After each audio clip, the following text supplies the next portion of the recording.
recap, which again, much like last week, there wasn't much to put down. But now I am actually fully ready. Anyways, not to interrupt. You guys can continue if you like before we get started. No, yeah. It's just I leave it up to you guys because it's more. I have a decent amount of hit points right now, and I will get all of my spell slots back no matter what. So I leave it up to you guys if you want a short rest or long rest. Griffin I still will pretty probably much got full health. Only thing he's missing is spell slots, and he can deal with his wet gun and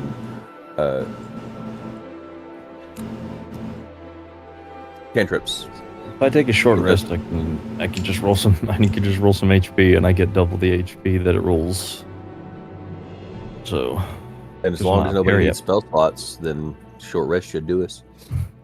Yeah, Ezekiel has the unique not persuasion. What's the word I'm looking for? The unique situation where he is able to use like 1 or 2 hit dice at any given short rest and just be fine. And then also, as long as there's just a couple dead guys around me, I don't really run out of spell slots. Like I said, I'm at 3. I could get back to full right now, but I'm gonna save my umbral points. Okay. So. Okay. Let me adjust my health in here. So we're gonna take a short rest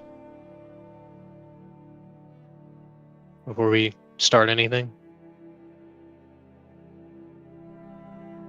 Do we want to wait till we're officially started to be like, let's take a break, guys?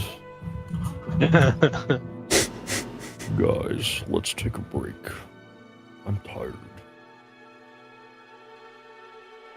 The party is EP. The party is Betty, sleepy. The party is partially aware of what it is doing. That's how it felt at the very end of the session last time. Did we all catch up, by the way, those last few minutes? Big reveals. Yep. Okay.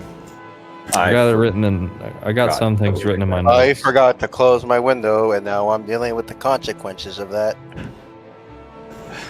Texas-sized bugs. I'm getting my boot. I'm getting the boot. Yeah. I have no joke. I like MacGyvered this old boot to a broom. Now this is the actual Spider Slayer right here. Yeah, we are enduring the renewed onslaught of the wasps. They have renewed their invasion in the outside the woods around our house.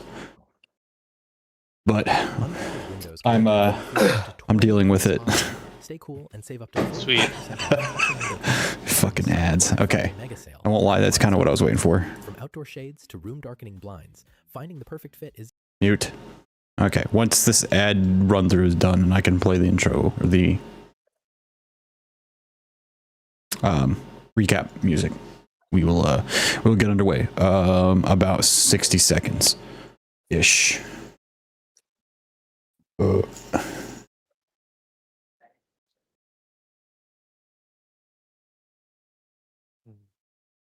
gonna go ahead and run my short rest through the character sheet.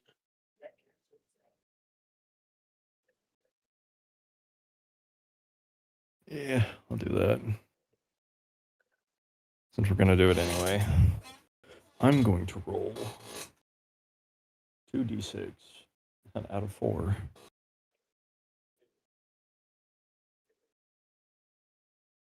If I'm at 53 Can I health, just I think a have sword anything go right, please? Roll a bunch of ones. If I'm at 53, I rolled a 2 and a 1. Get me back to full, right? Jesus, I needed like at least roll an 8 or something. What's your question, Robert? I said I'm at 53 health out of 59. A short rest would just get me back to full, right? Well, you have to roll a hit die to see however many hit dice you want. D12. So, or It's up to you how many you use of the 4 you have.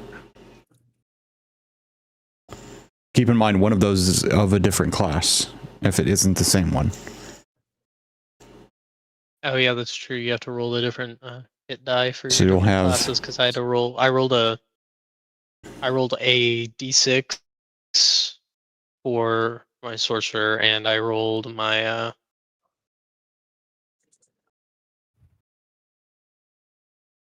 I'm very tempted to roll another one.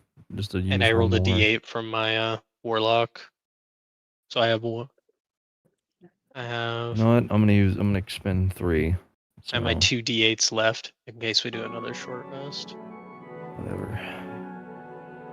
And I do have something that I would like to do narratively while I'm doing my short rest once we get like ready and everything.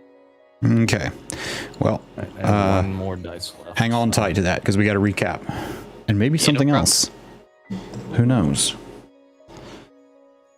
He's not alluding to any other possible thing that could be going on. What else could it be? What else could we do, DM? We only have one thing going on. What are you talking about? Well, we'll find out in a moment. Because the party took on the gang at the Vural Pass, baiting out the ambush. It was discovered on a cliff above, a path into the deep mountains led to something extraordinary. An ancient tower, massive, stretching into the sky, surrounded by a small city that climbs up the outside in a spiral on a ramp. But it is from here that I must grab your necks and Throttle them. shove you a little bit too hard in a different direction.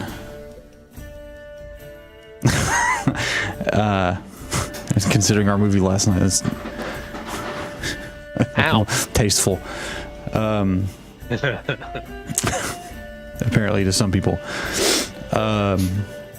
No, we swing back over once again to Port Worthless.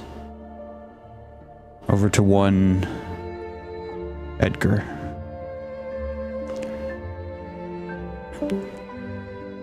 I'll give him a second.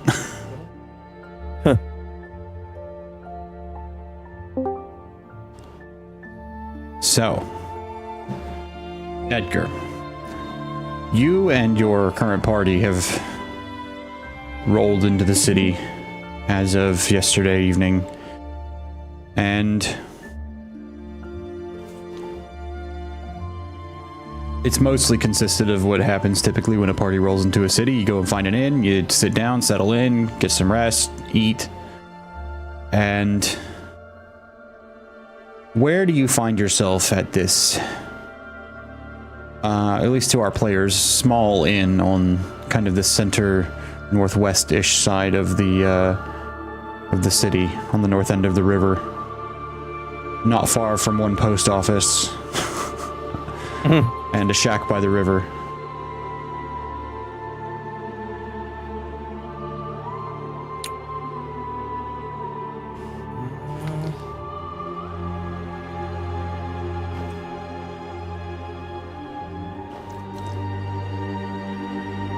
I think Edgar's doing some sort of contemplating. Maybe he is just like near the river, sitting down, just looking out towards the sky.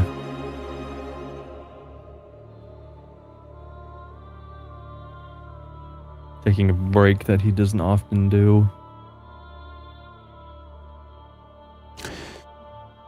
It is... There's two options that could make this interesting. I think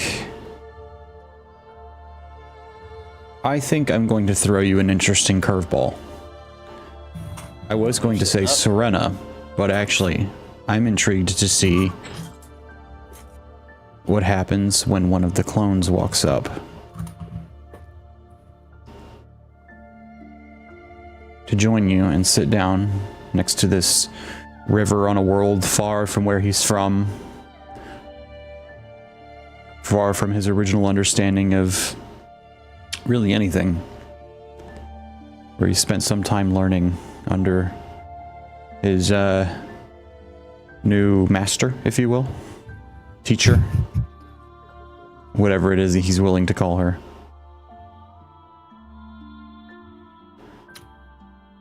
What? Funny enough, you. What would you, as him, say to Edgar? What would this moment be like? Oh, great. As I said, an interesting curveball. This is a hell of a fucking curveball. Sorry, not sorry. Excuse me, guys. I gotta play with myself here for a second. That's how it feels. Oh shit. I guess with Edgar just sitting, looking out. I'm really gonna have to pull something out of my ass here. Don't worry, I am too. This is only lightly structured. Well.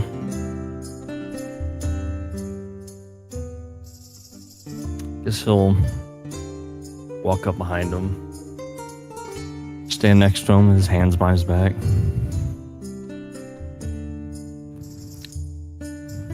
Mind if I take a stand here? Do what you want. Very quiet night tonight.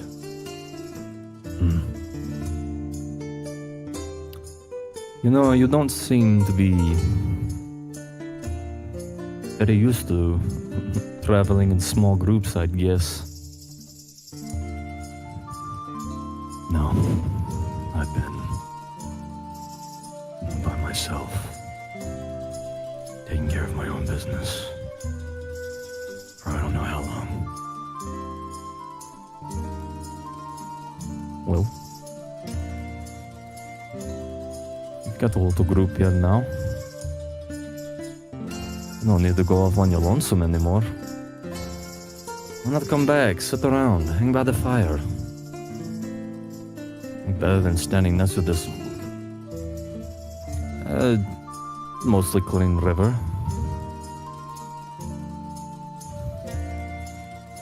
I still enjoy being by myself. I can't fault you for that.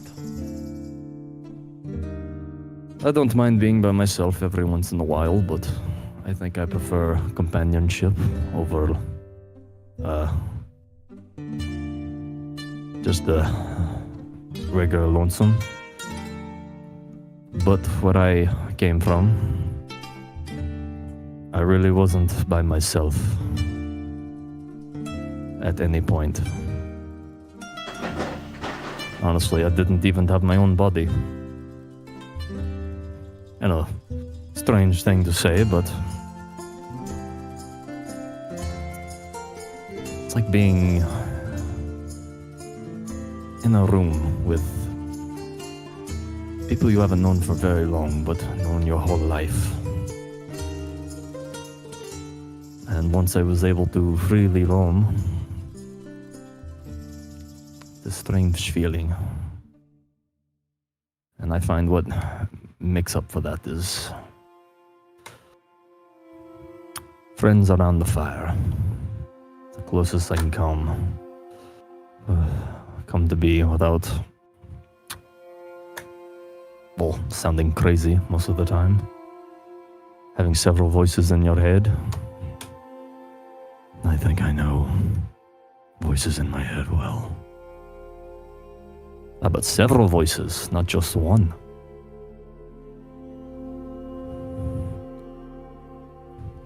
Strange feeling.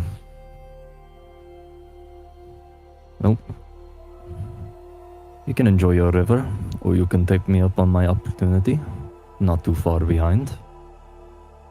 Just, you're not alone. Keep that in mind. And, I forgot which clone's name this was. I think Empathy. Empathy will turn around, go back to the inn.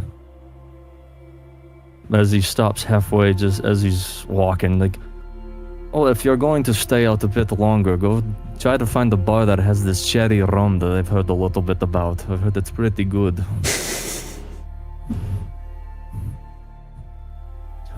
You want me me to run errands now? Just pick up a gift for your friends. Nothing more merry than a drink, like you said, around the fire.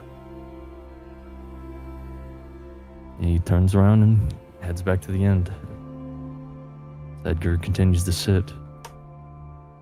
Just a little while longer.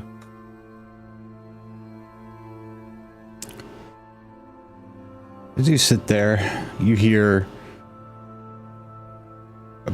another set of approaching footsteps.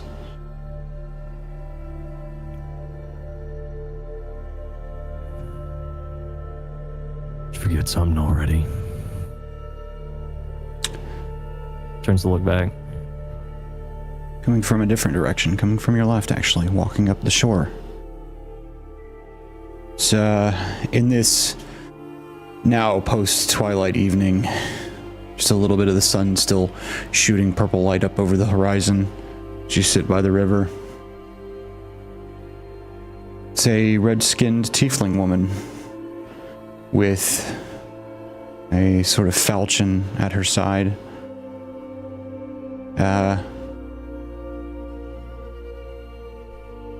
Nothing too overtly remarkable about this individual. But she walks up at a decent distance, stops and kind of stares at you for a moment.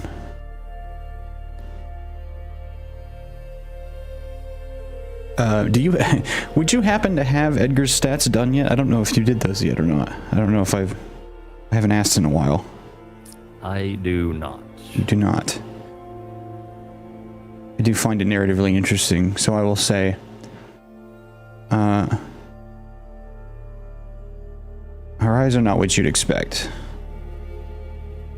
That's the first thing that throws you off, and the remaining light, a little bit that also leaks out from the town beyond the riverside. Blood red. All blood red. No people or iris, just red.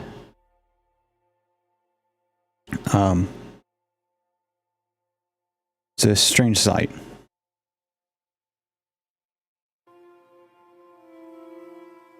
She just kind of stares at you for a moment. She says, "Oh, I believe I've seen this before." She walks up. She doesn't ask, she just sits down. Probably about 4 feet between you, sits down. And, dangles her feet over the side of the stone, down towards the river.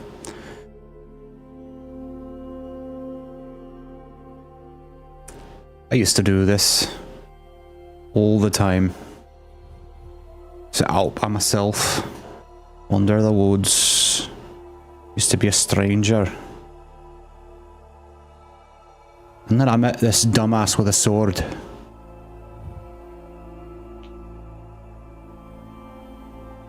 And maybe you've heard of him. You know Dimoy Chekhov? Ever heard of him before? I feel like if you read the right books, you'd hear of Demoy. Right. Well, I met this dumbass and he, lots of adventures. In this, very interesting world. He's a good friend. Hadn't seen him in a while. He's, hard to reach. Not as hard as you'd expect. Aye?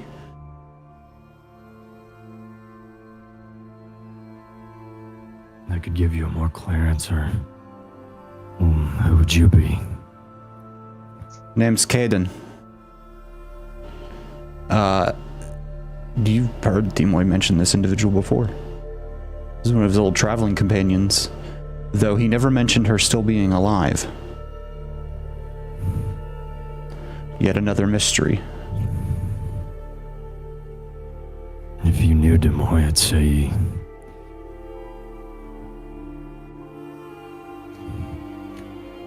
look quite well for your age. Oh, I do what I can. their own magic and all that stuff, fucking crazy shit that they do. I can't really tell you much. If I start talking, you'll probably forget. It's the nature of where I come from, now at least. Are you currently looking for him? Yeah, me and some others have showed up looking for him. His wife is here. His Valdonis is around, and well, his brother-in-law didn't show up, but you know, he doesn't really come out for much now. But we were trying to figure out where he went. He sent out a message. Said he feels like something might be going down. Something interesting. They could use our help a few weeks ago. Took us some time, but we got away from what we were doing. When he asks, you kind of make time. It's a little freaky when he says, you know, something's going down. It's not a good sign. Well, if that's the issue, Edgar will stand up, start heading towards probably where the I forgot what the name of that one bar was. But the Briny Anchor. yeah, he starts heading towards where he believes that is, and looks back. I have a small errand to run, but if you follow me, I can take you to him. He just continues to walk off. She gets up and follows you for a moment. Then you hear another woman's voice come out of between like buildings as someone spilling over into this the riverside area. Caden, where is he? And you see a red-haired woman come running out of the alley, wearing interesting clothing with runic symbols on them.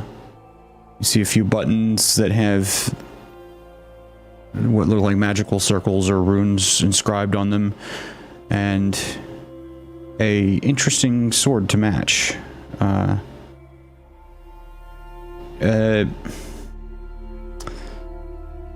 If this were described, I would say it's quite obvious who this is.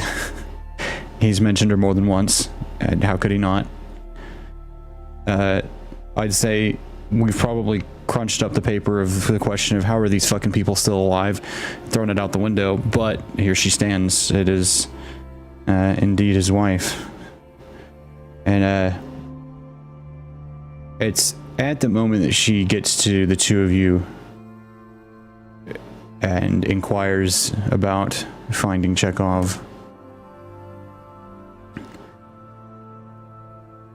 You begin to converse.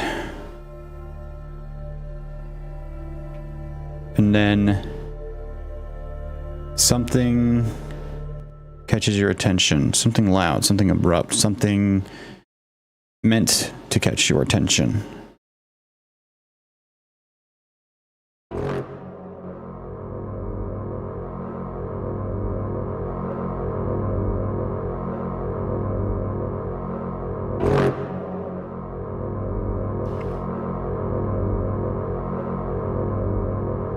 Edgar.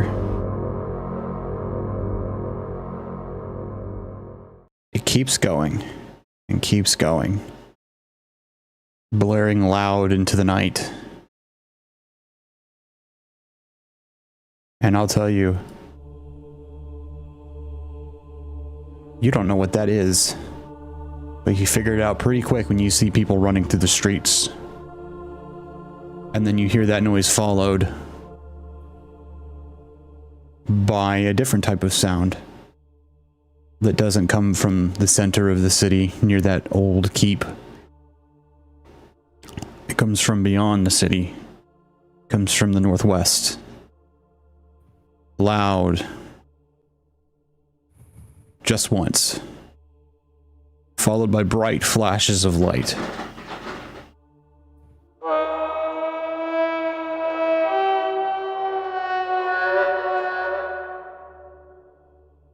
that's when all the bright flashing begins.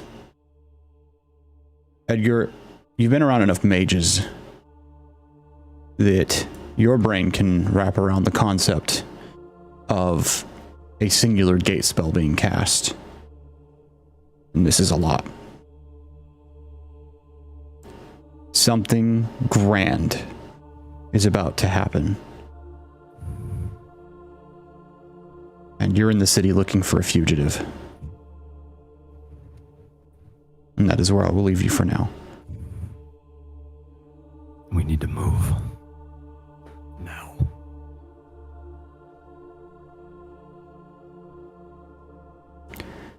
And it is from there we will switch back over to our party at hand. Sitting outside of very old city.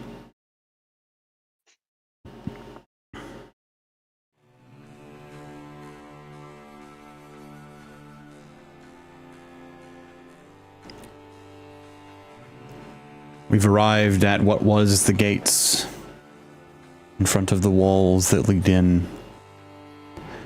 What are we all doing? I mean, I know, but what are we all doing? My dog's just barking. We're resting. Yeah, I was gonna say Enoch is probably just gonna, after he finally calms himself down after kind of taking in what they've found, he'll probably just ride to kind of set down. Probably not get down from Duke, but he's probably just gonna kind of fix some of his bandages and kind of give his body the once over as he replaces them. Griffin's probably doing a quick little fly just directly above y'all just to get a good look over the city.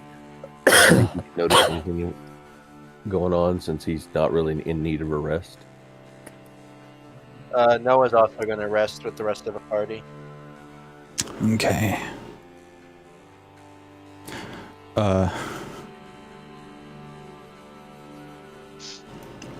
One lieutenant and squire are also going to take a short rest.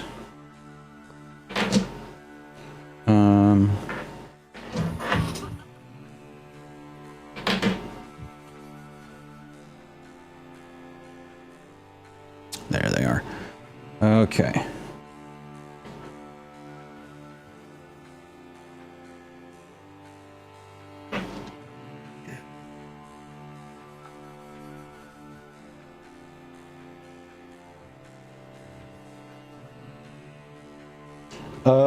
Okay, so let's see. Lieutenant Stones is going to use 3 hit dice just to make sure he gets back to full. Let's see.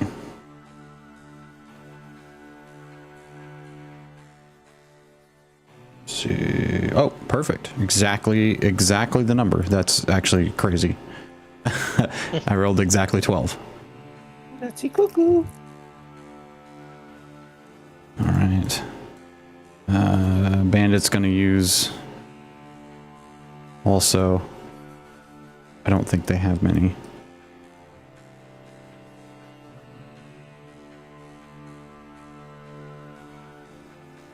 He does have some.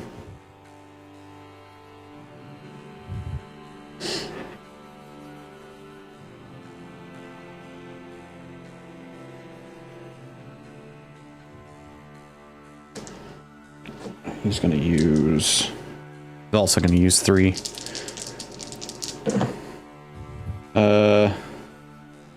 Let's see. Oh, that's more than enough. Yeah, that does it.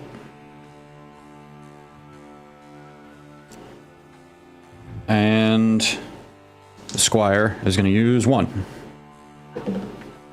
All right, he rolled a 4. He's good. He's also good. So. What do we need? What do I need to roll for Polyram? Polyran's is...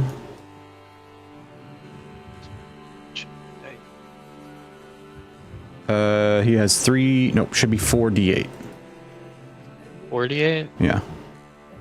And what is this hit point maximum again? 42 now.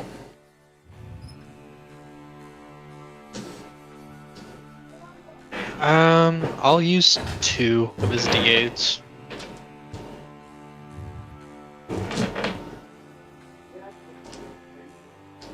Do you want me to roll them, or are you going to? I can roll them if you would like. I have dice Yeah. out. Sweet.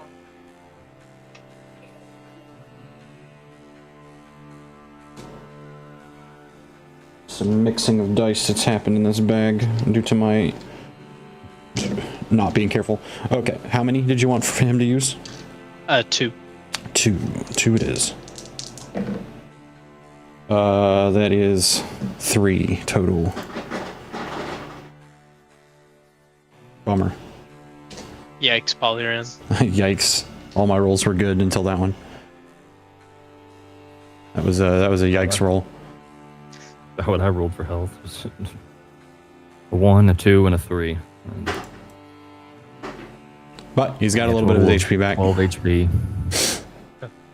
I did want to ask, as Enoch is doing his short rest, replacing his bandages and everything, does he notice anything?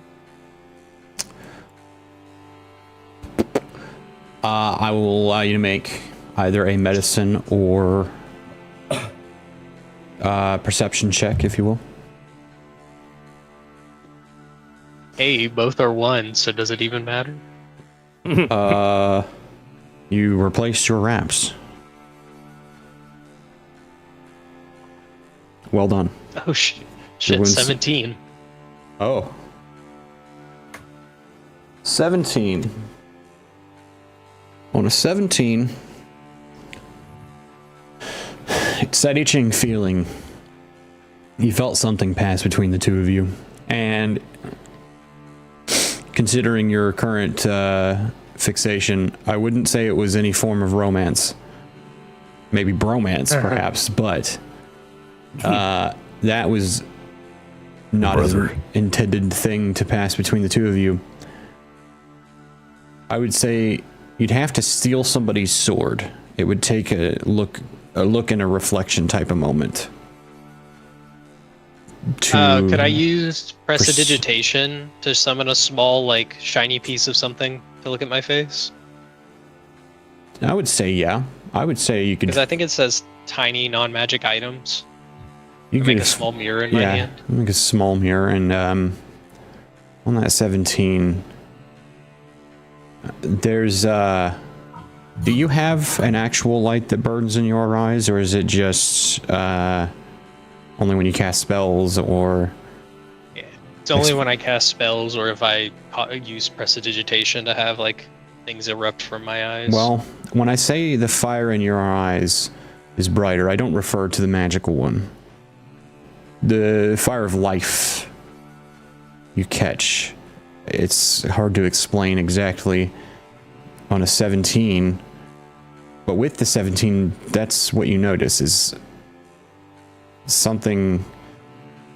He really did give you something back. You don't know what or how that works exactly, but something. Your skin doesn't look healed, but you're not pale. There's a bit of color in your face now.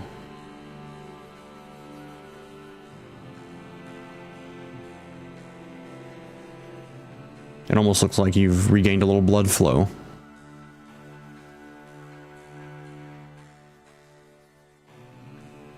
After he finishes rewrapping his binds, he'll kind of ride up and kind of rejoin the rest of the party.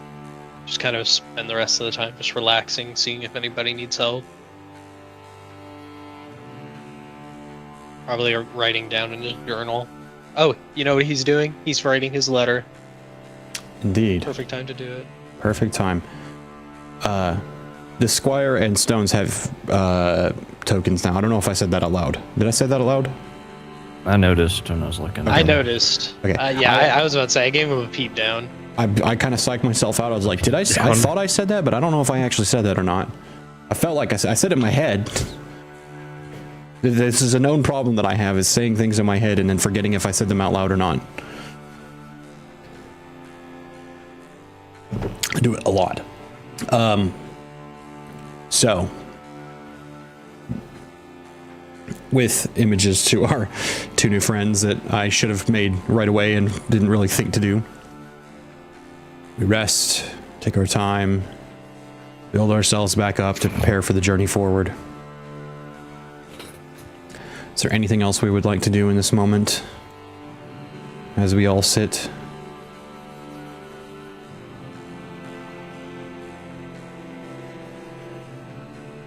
Possibilities of conversation. There's an hour to pass, narratively. Honestly, Enoch probably would I feel like, would Polyran have came over to help Enoch initially with his bindings? Or would he have just kind of done his own thing? He would assist you if you allowed him, yeah. Oh yeah, he definitely would have.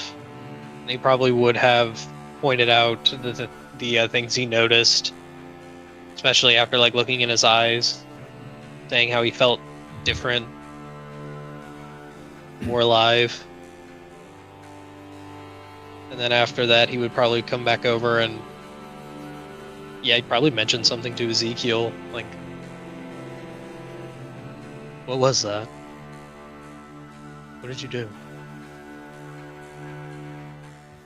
It's a small little spell that I've learned. It's not healing, but a transference of life to another. I gave you a bit of me. I took away a bit of what was hurting you.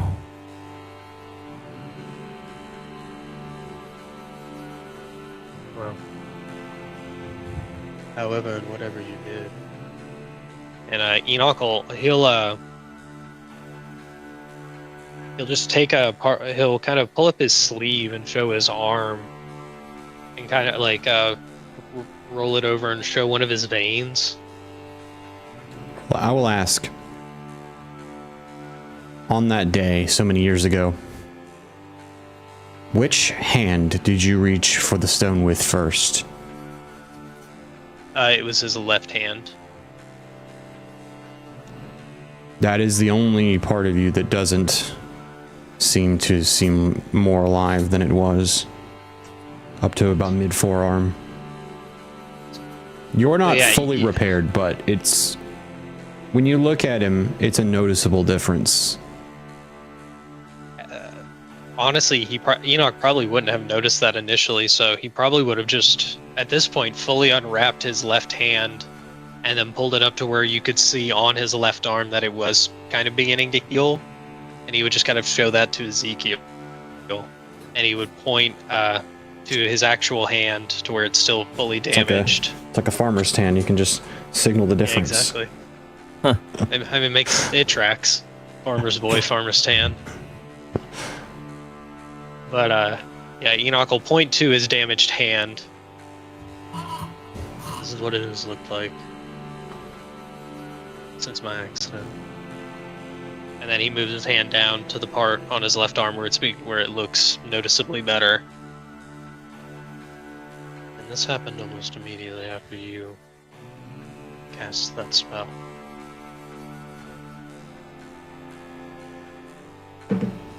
Do you always feel to be in some sort of pain, even if you're not physically injured? Enoch will kind of he'll take the stone out from the container and just kind of hold it. I was caught in the explosion. It should have killed me and it didn't. It scarred and burned my body.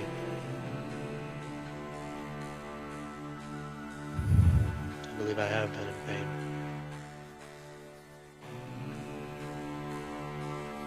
These bindings help, but don't heal it. I didn't know where to start. Thank you. If we get out of this situation, hopefully relatively unscathed. And as long as we have a day of rest, I'll try it again to a more extreme degree. The spell takes a heavy toll on me. Enoch nods and he'll look over. I don't want to put you in any danger. I appreciate you even offering. I didn't even want to ask. I worried it was something intense. Thank you. Well, like I said, as long as we're not in immediate danger, I'll try it again. But if there's ever a risk of getting into a fight soon, I'll have to hold off. Agreed. After this, whenever we get back in our safe,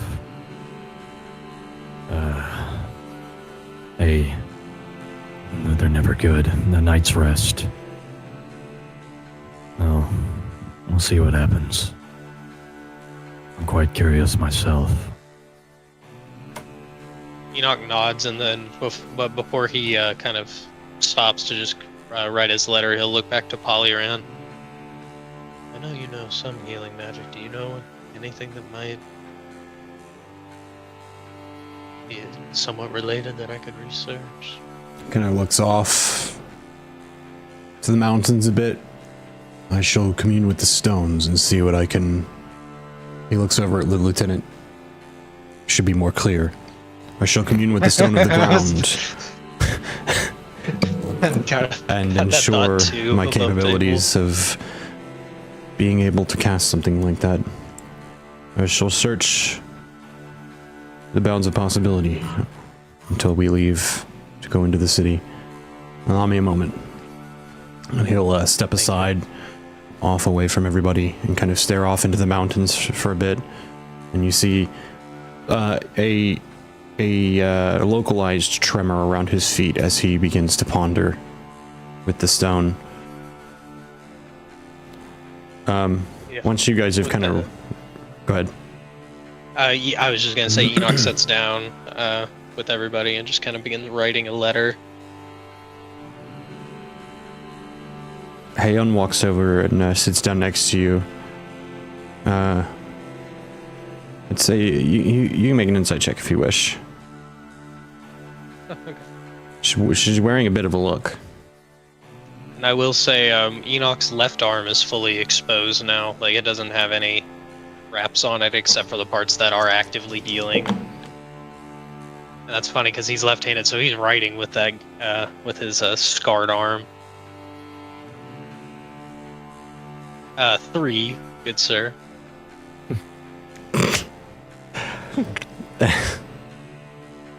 Something's bothering her. Enoch will he'll stop writing and just kind of look up. She looks, after kind of like staring at the ground after sitting down, she's like, what is it exactly that you're, you told me you have a pact, like everybody else. She's talking really quietly. You have the horse. I've got my book. I've got Rylath.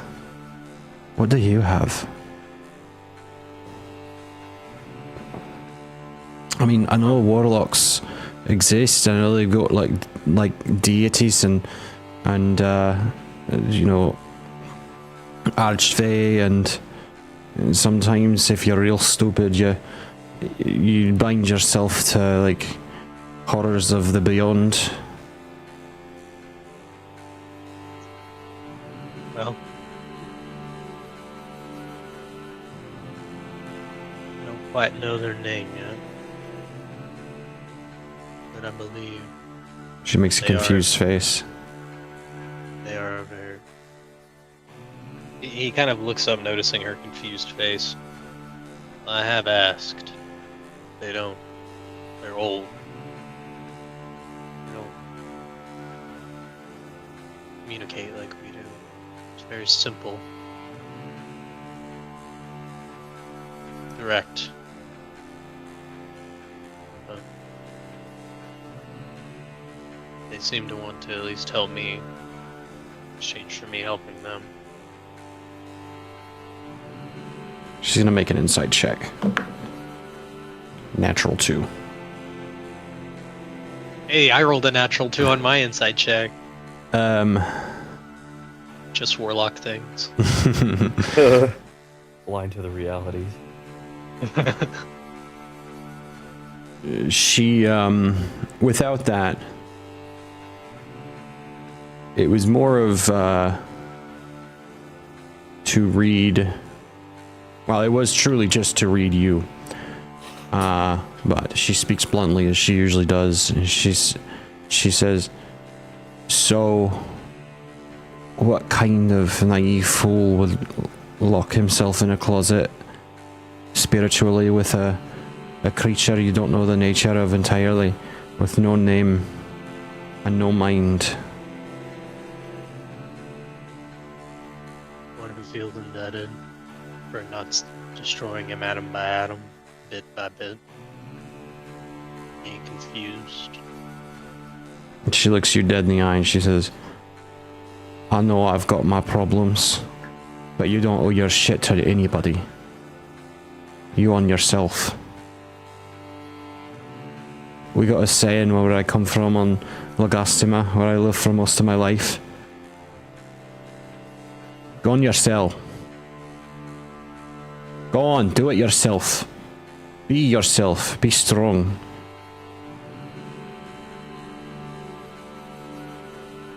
I made my pact with Rylath because I am powerless. My brother got all of the immolator fire between us that comes from my father. I got none of it, but that much. And it's not very effective. It did burn my apartment apart. I can say that much. But it was Rylath's magic that got me out of that. You ever crawled down the side of a building? It's an odd sensation.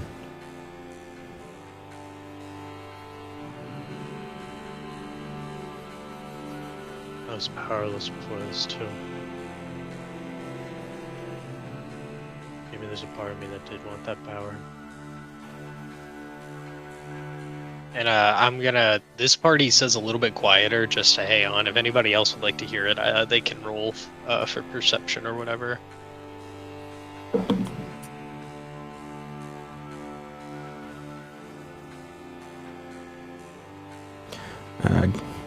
Marcella rolled a 17 total for perception. She rolled really well, actually. Rolled a 19. I think we got a 9, as usual. So Marcella probably is catching this, trying to pretend she's not. I was gonna have it at like a 10. Like he wasn't like trying to like hide it, but he wasn't trying to say it a bit quieter. He just leans in and just says, "Scary as it was, power like that can be useful.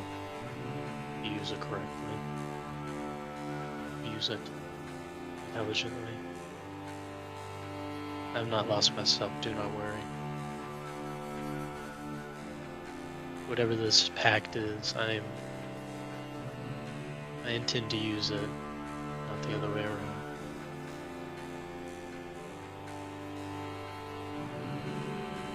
But if you're doing the will of whatever it is, and it kind of just has control when it needs it, how do you know it hasn't been a threat yet? You might think that, but do you know that? Do you know you haven't been in danger? Enoch, make a perception check. Griffin, do so with advantage.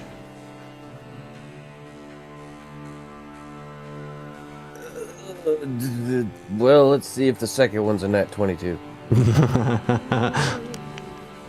No, the second one was 14. But yeah, nat 20. I got a 15. 6, I think.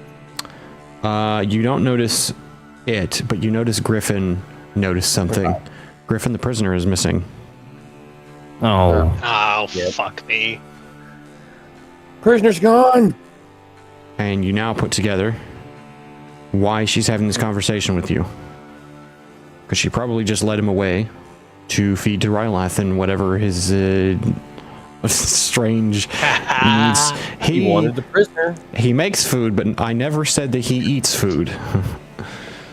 You know what? you said know- that out loud, Griffin. Prisoner's gone. I probably would have said, yeah, where the hell did the prisoner go? I fucking scramble, look over where he was. Is there anything left? Just barely an indentation in the ground. Make a perception, make an investigation check for footprints and tracks. Boy, investigation. Oh, good. You've decided Oh, to shit. wait and At 20. not even an hour into the session to come, a full hour into the session to come ask me to go outside. Great job. After I walked you for 20 minutes earlier. This dog is a goofball. She's just licking my hand. What did you roll? Nat 20 plus 4, 24. Okay, so Polyran has walked over here to the edge of this. This is not very steep, but it is a bit of like a curving incline that goes up and then it's flat. Very obvious more of that Aaron craft showing here. You see the tracks lead over here. They go around that. What is that called? Cannon? Not the word I'm looking for, a more technical word. Cannon But down. around the walls section there that hold the cannon up above. It's up above Oh, your like head. a battlement? Battlement, that's the word I was looking for. And they lead over here to the water and into the water.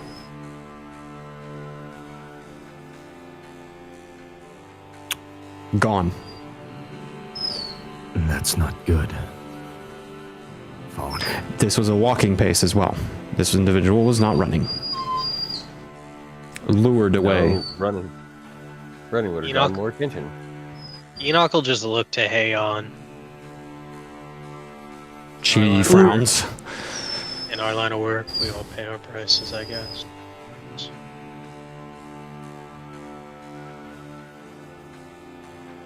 She really don't want to wait. That poor unfortunate paid his price. A bargain he didn't accept. A deal. I may not have much room to talk, but I don't want to know what he went through.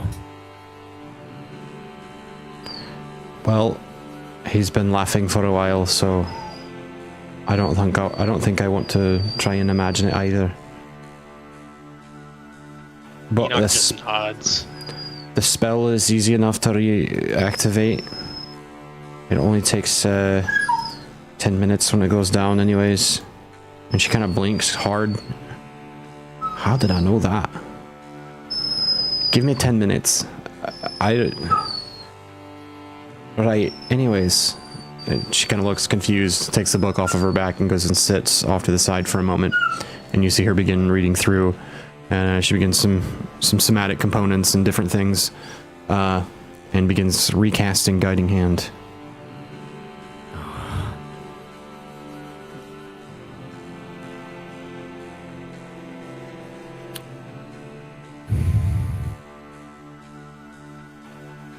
Ezekiel has no words, knowing what's being cast. He just walks off. Sits down again. Anybody else want to give it a try? Guiding Hand, give it a go. Go ahead. Enoch is just sitting on the back of Duke writing his letter.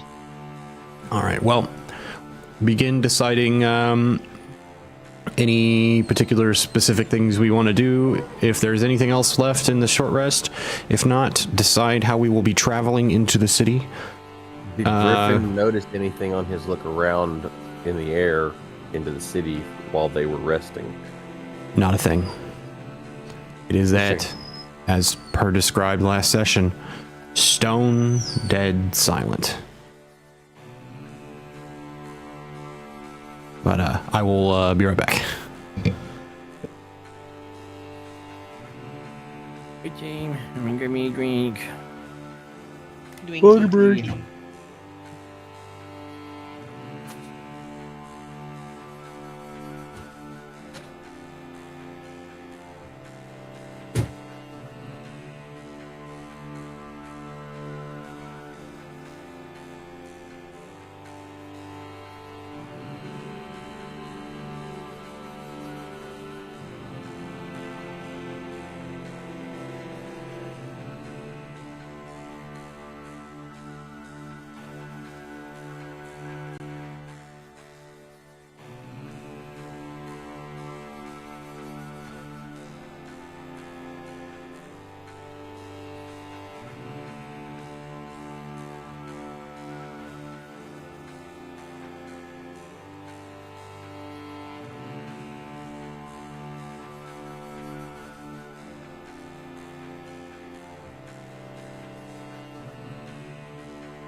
Smells good.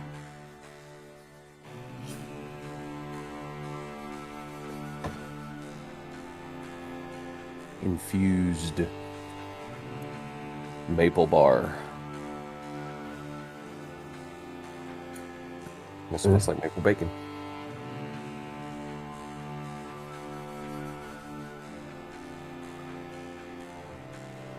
Tastes pretty good too.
Well, I'm back. Sorry.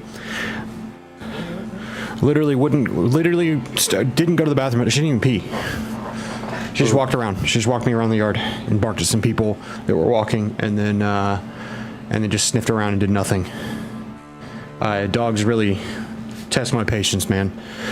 I hate when they do that. I've never had a dog that would take a shit when the opportunity arose to go outside and do that. She's so strange. She will come in here and whine and whine and whine and whine. I'll take her out and won't even pee. And what's crazy is she gets walked. I walk her when I take her out. I walk her all the way around the house multiple times for a long time every time I take her out. So she gets walks. I don't get it, man. I don't get it. All right. Let's get back into things. So, Is everybody here? I believe so. I think so. Oh, okay. Colton? So Colton's here. He You was stupid muted. worm. Yeah, there you go. I say he was muted, now he's not. So, anything else on the short rest? Nothing immediately comes to mind. Well, we took an IRL short rest, so I think we're ready. Yeah, I know, right? Oh yeah, I was about to say I'm good. Took long enough. I tried so hard. I walked her full laps around the house in the fucking dark, everything, and she just would not go to the bathroom. She wouldn't even pee. I don't know why I could rant for a fortnight. Why does she do that? Why does she whine and whine and whine and whine and freak out and screech and cry, and then you take her out and she doesn't even want to do that. She didn't want to go to the bathroom. She just wanted daddy's attention. No, it's not that.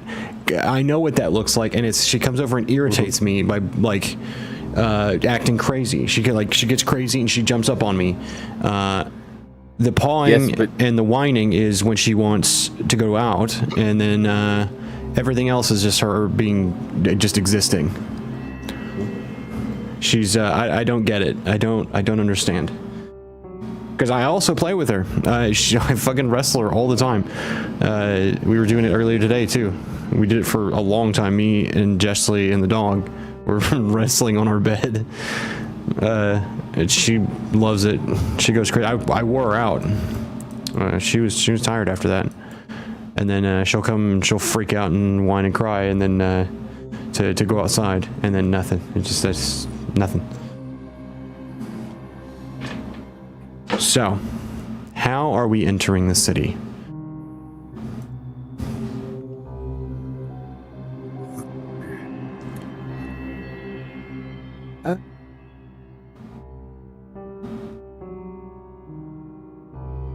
Is everybody on horseback at the moment? I wasn't even sure if you guys had brought horses. Well, the travel from the distance we. Enoch, I was about to say Enoch brought Duke, but that's because he can summon and unsummon him super easy. I thought some of us were just gonna ride inside the cart. The cart would not have fit through the small cutout. I guess. But also, nobody ever mentioned horses, so I had assumed you were without horses. I wasn't sure. Yeah, so I assumed we were just walking. Yeah, that's fine. Yeah. That verified my question. What does that say? Enoch has Duke, but I guess other than that, no horses. Are you riding on Duke, or are you walking beside Duke right now? I'm probably rode him up to this spot. And I said he was just like sitting on horseback writing his notes, so he's been writing him the whole time. Well, Griffin would probably either sit on the top of the cart, if we had the cart. Well, no, you said the cart couldn't fit. No, probably sit either with Carts would mean horses. Yes. Probably sit with Enoch on Duke, or fly above everybody as a bit of an overwatch. Those would probably be the two positions Griffin would take at the moment.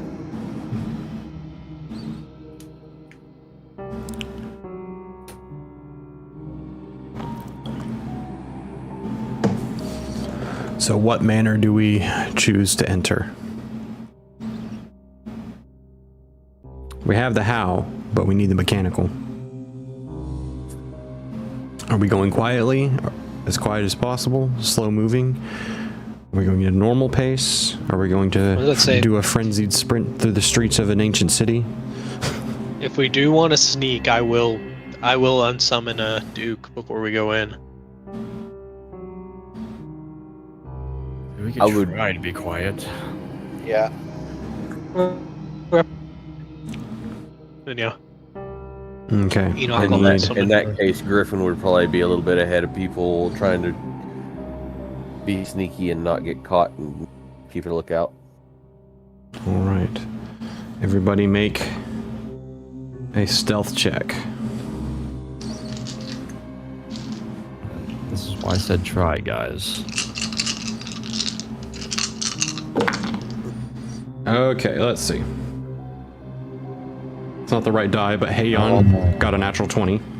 Oh my! Ezekiel got a natural 1. Polyran got a 19 plus stuff. I think +1. Griffin got a 25. Give me one sec. See, John Stones and the Squire got a 16 and a 13 on the die, and a 3 for Marcella, which is a 1. What's up, guys? My owl bear. Does it still say I'm an owl bear? I got an 18. It does for me. I guess mine is a 2, but Hold up. Yeah, this says Noah's in the hour.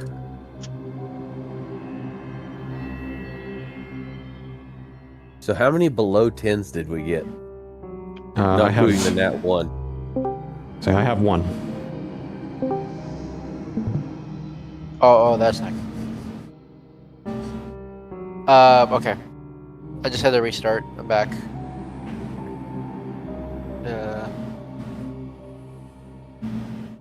10 plus 19.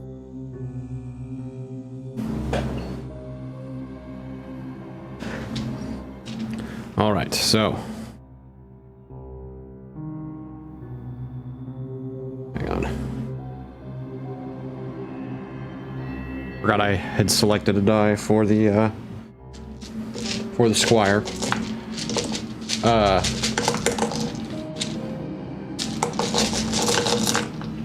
buried it. Somebody did get There a it nat is. 20 to counteract the nat 1. Indeed.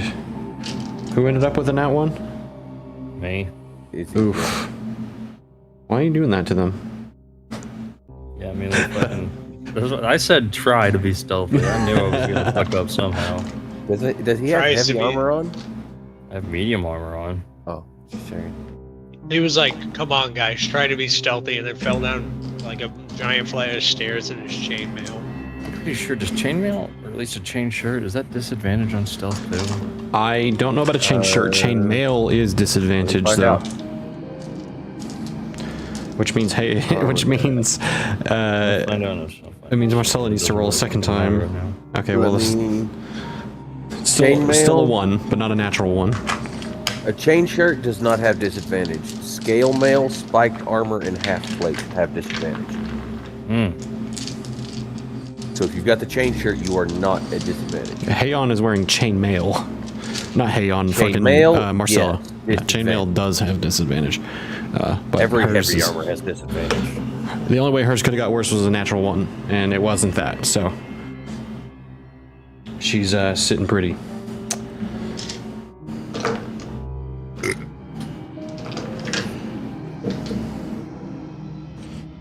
All right. So as we gather up and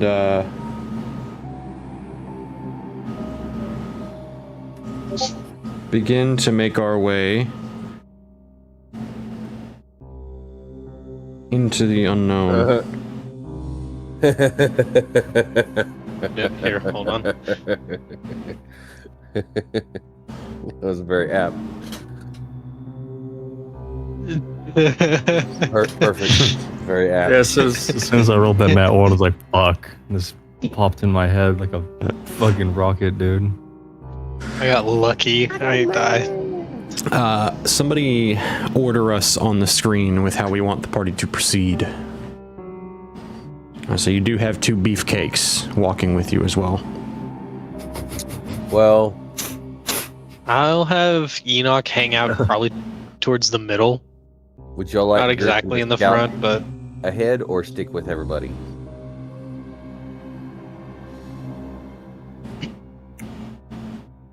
Let's see. Yeah, you're scouting and fast, so I think you'll be fine Yeah. to look ahead. Pop Ezekiel in the middle. Let's put the 2 beefcakes up front.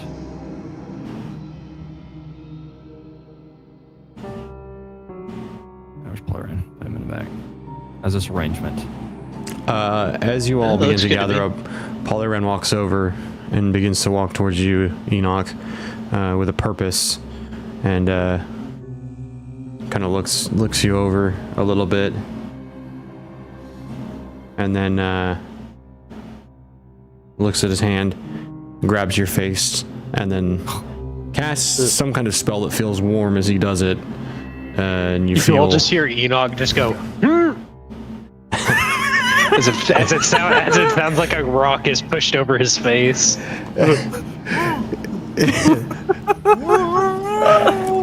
You feel a comforting warmth enter your blood. You feel this is this one strikes to the core. This one feels deeper. The other one felt. As a matter of fact, is that spell still active? It's just like a kind of like a healing spell, but it also hurts me. So it's just kind of an instant. okay. It happens. It's just a swap health. Where the last one felt like you were given something, this one felt like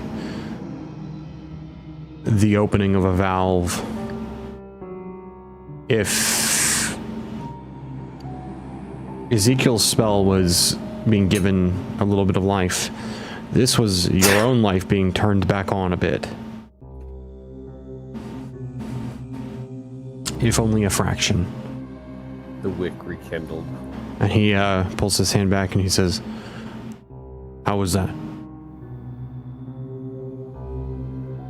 Enoch will he'll kind of slightly undo the wrappings on his right hand, the one that didn't touch the stone originally. Just kind of look it over. Still looks about the same. It's the feeling that's different. What was that? That was. A bit counter to the nature of stone. I eroded away something that was blocking you. It's hard to explain. Oh, that makes sense. I can feel it. And Enoch will kind of he'll wrap his right hand back. He'll just kind of roll his shoulders, kind of take a breath in. And as he exhales, it feels easier. Perhaps we should make that a regular treatment of some kind and see what happens. Enoch will just nod and then kind of rejoin with the group. All right. We begin to enter into whatever this city is. Stepping forward. And as you enter the gates and walk down the steps, ankle depth water, sloshing and splashing, attempting to remain quiet. And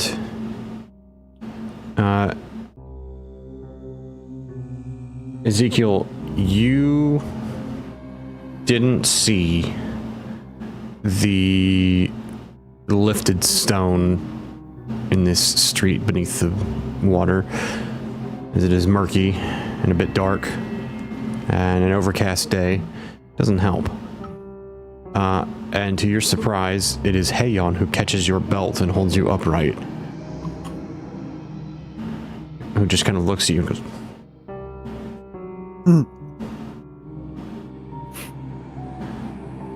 We continue on. All seems to go well. Marcella seems to be having trouble quietening her steps. And that's between Enoch and Heion as well, and Noah being near. You're all able to help her quiet her steps, as she's never tried to be sneaky stepping through water. Stones and the squire seem pretty on board. They seem to have got it handled, being quiet. And as you cross this small town, you arrive at the bridge. And now the river before you on either side of that bridge. And this bridge, this placement on the map is not a mistake. The water has come to level with the bridge. It has not been swept away, but I mean, no matter what, a river's going to change over 1,000 years, no matter how much air and craft you give it.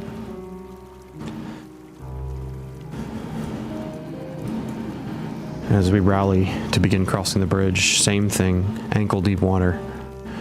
Between some of the railings, you catch a little bit of the current shifting through colder water. Much, much colder. Fresh water coming down out of the mountains, out of the rivers from above, and leading down below.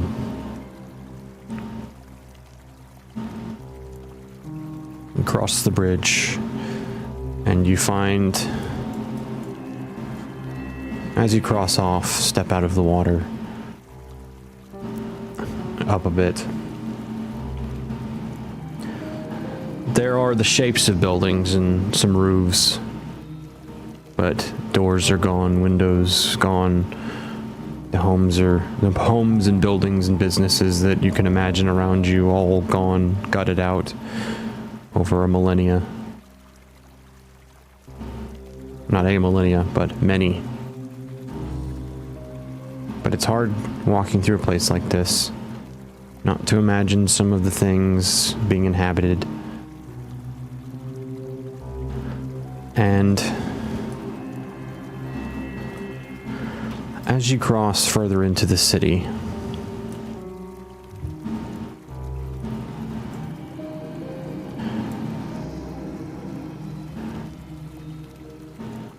it is here, I will say, notebook. I'm looking at the wrong thing. Dandy notebook. Notebook. Notebook.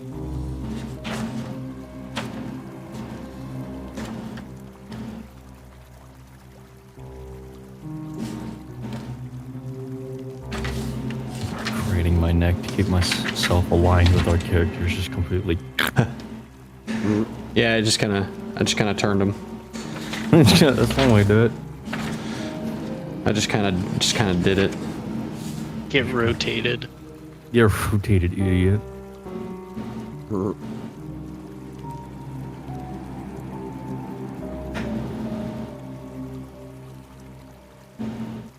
Put that in my notes. Got rotated.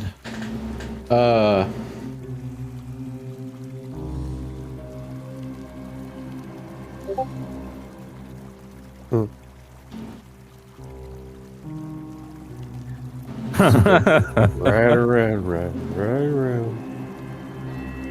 I fucking knew. I remembered just your rotated idiot from somewhere. No, it's just like I can't remember if it's multiple like species of shark, but like you can just like rotate them and they just get fucking confused. Jaws could have been solved easily with this one trick. Hollywood directors hate him. Somebody roll for me a D6. Oh fuck. Shall I, or do you wanna? I'll do it.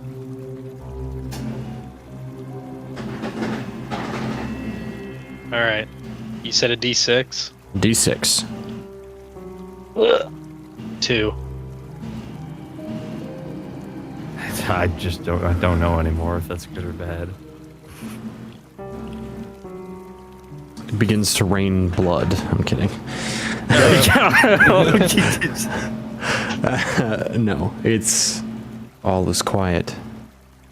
Nothing but the sound of the splashes of your feet deafens the sound slightly pulled away by the running river nearby.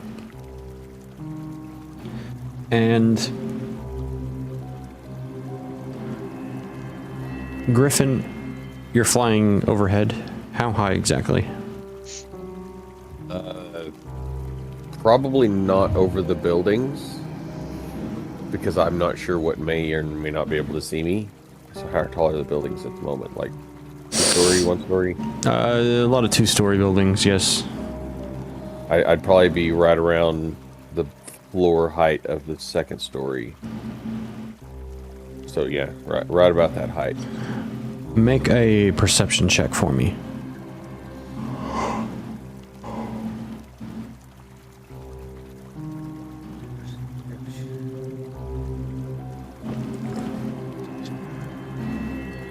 Uh, 19.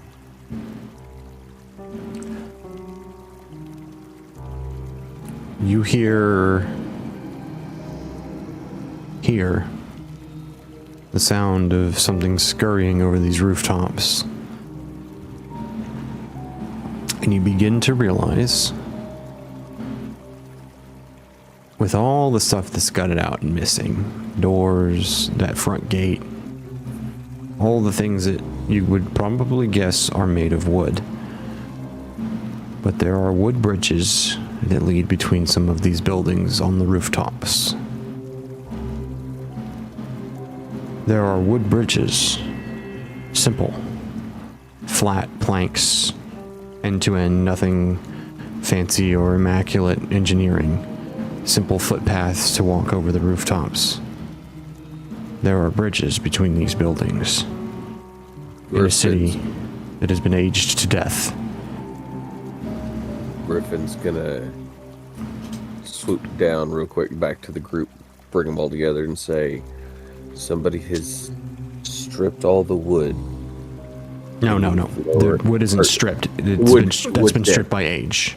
The wood's all dead, and we have wood bridges across the roofs. Something is traveling across the roofs right now. I can't tell what it is, but we either need to get up there so that we can be prepared. Marcella takes the harpoon off of her back. Let's try to find a way up then. I agree. So that I don't risk getting caught, I'll go ahead and stick with y'all instead of having to look over the edge and possibly getting them on me. Whatever it is.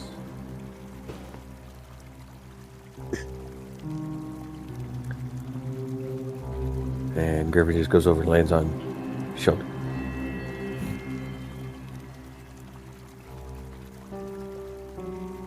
As we begin Let's look to for a move way up then. As we begin to move forward again, and we come to this opening where you see very odd looking plants that have grown beyond the bounds of what was a long time ago probably some kind of heirloom plant garden. Typical that they would plant plants that take a long time to seed and a long time to overgrow. But they've managed to do so. These plants that you may or may not have ever seen before, from distances and times long past, who knows if even some of these plants exist on the continent on a regular basis anymore. These could be long forgotten breeds of garden plants.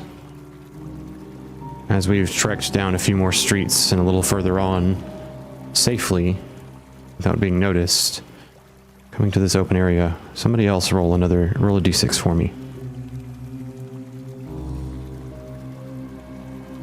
Alrighty.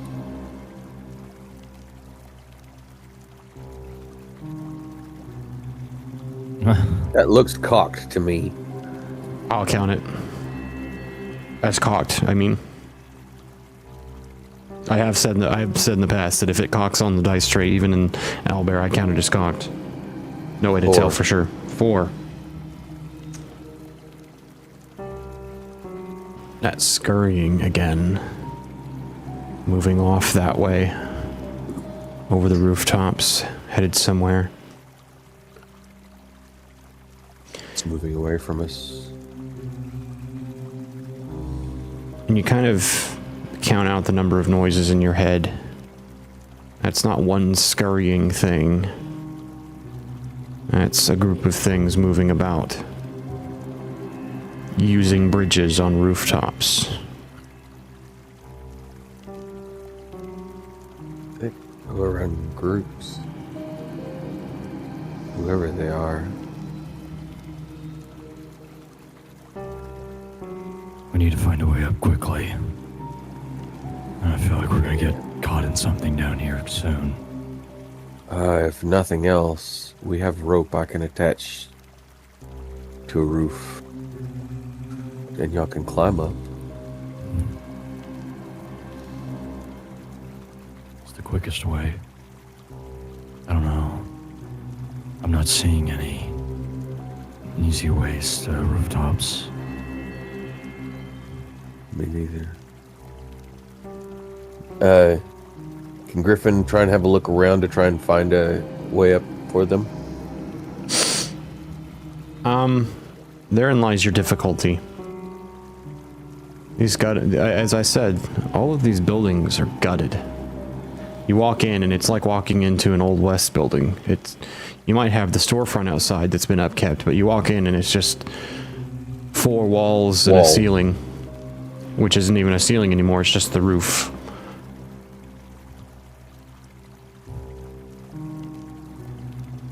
But I will say, make a investigation check to see if you can find a way to the rooftops.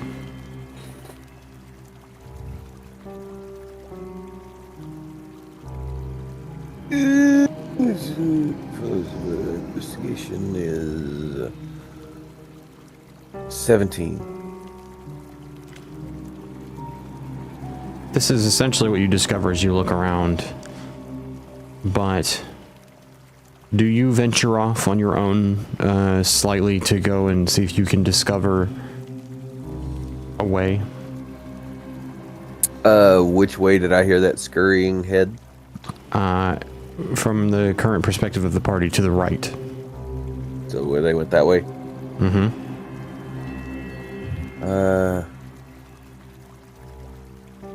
If there's something up there and it's scurrying about using bridges, there must be a ladder. Yeah. It's the best logic. Despite trying to ignore the imagination, trying to picture what might be scurrying over bridges on rooftops in an ancient city. Yeah, Griffin's gonna try and head around this direction and see if he can't find a ladder quietly. Doesn't take much searching. You come across one. It is ramshackle, pieced together. Looks like poorly, shoddily made, but it is a ladder nonetheless. It could get you to the rooftops. Hold our heaviest party member. That is where you find your dilemma, because the question does become, will it hold Polyran? I will say Enoch will stay on the ground with Polyran if he needs to.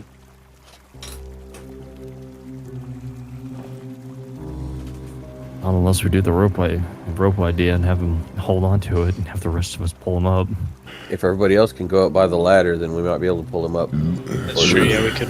We might be. Would the roof be able to hold him once we got him up there, or would we get him up there and he just fall through? ceilings, not the walls. Well,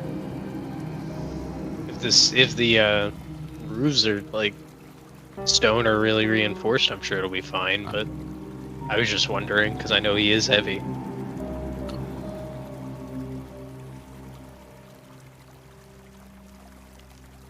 probably won't know until we get him up there, because I haven't. Griffin hasn't even gone to the roof yet because he didn't want to risk getting seen by whatever's up there by himself. I can go up and have a look before people start climbing up, though. I would at least have someone investigate it before we try to pull him up. Other Yes. people getting up there, it's probably going to be fine. I'm just worried about all your ends specifically. Who's the next heaviest? Would that be Stone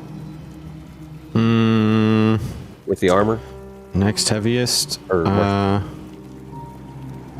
Be between him and Marcella, I think, Yeah. considering the armor. Then Griffin's gonna try and sneakily fly up to the edge of the roof and try and have a look over it, make sure nobody's there before anybody starts climbing, because I bet you that ladder's gonna creak. As you find the ladder and begin to investigate the rooftops, what is the rest of the party doing in the time that he is away? Are you hiding in a building, waiting in the street? What exactly do you all choose to do, the 8 rest of you, in this moment? I just stay on guard. Look around, make sure nothing like Keep jumps sneaky. us from behind. Are we close enough that Right. Enoch would be able to, without like giving away the position, like maybe get a close up of some of the plants, see if he could get any fruits or seeds from them? Forage for a second while there. Like Yeah, only if it would not sacrifice his stealth. Like only if he's close enough to just kind of get close to one, see if it has some seeds or some fruit that he could take. You wouldn't be sure if it would or not, but you can try. Make a nature check as you walk over and begin searching for things that are useful or things that might be nice to take with you.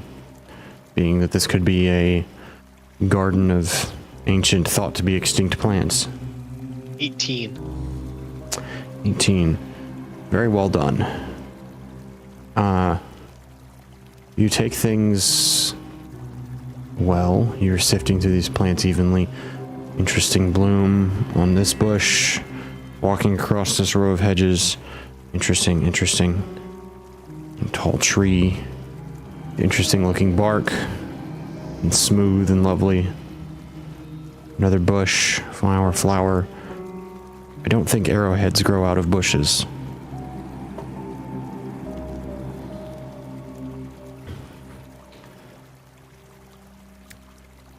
Interesting. Ezekiel, what are you doing? Where are you looking? Directional, standing by a building? Give me a framing for where you're standing.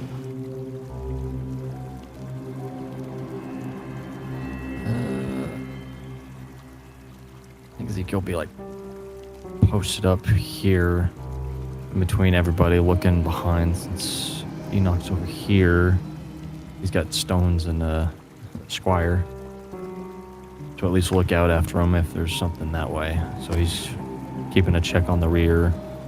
Okay. Noah, what are you doing?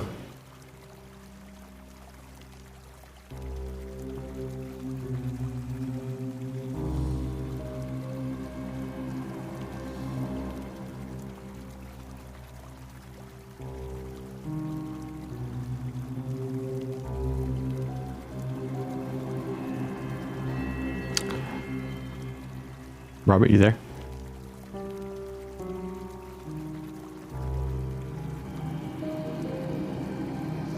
I may have stepped away. You, Ezekiel, make a perception check for me.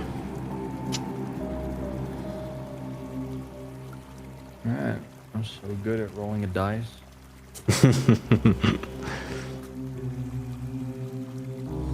Okay, that's 17. Not bad. An average roll. Coast is clear. Everything seems to be even keel. Checking windows and doors, the rooftops, watching for any movement, whatever it is that Griffin might have seen or heard. And much to the same rhythm, window, door, empty, good. I don't think windows are supposed to have arrowheads coming out of them, pointing right at you. You count at least a dozen. You glance over and you see Marcella standing on the opposite street corner, also frozen in place. And you pick out 2 more arrowheads coming out of windows.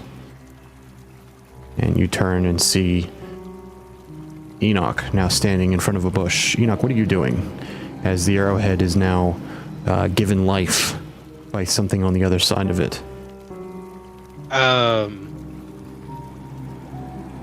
If that arrowhead is worth less than 10 gold, I would like to turn it to ash.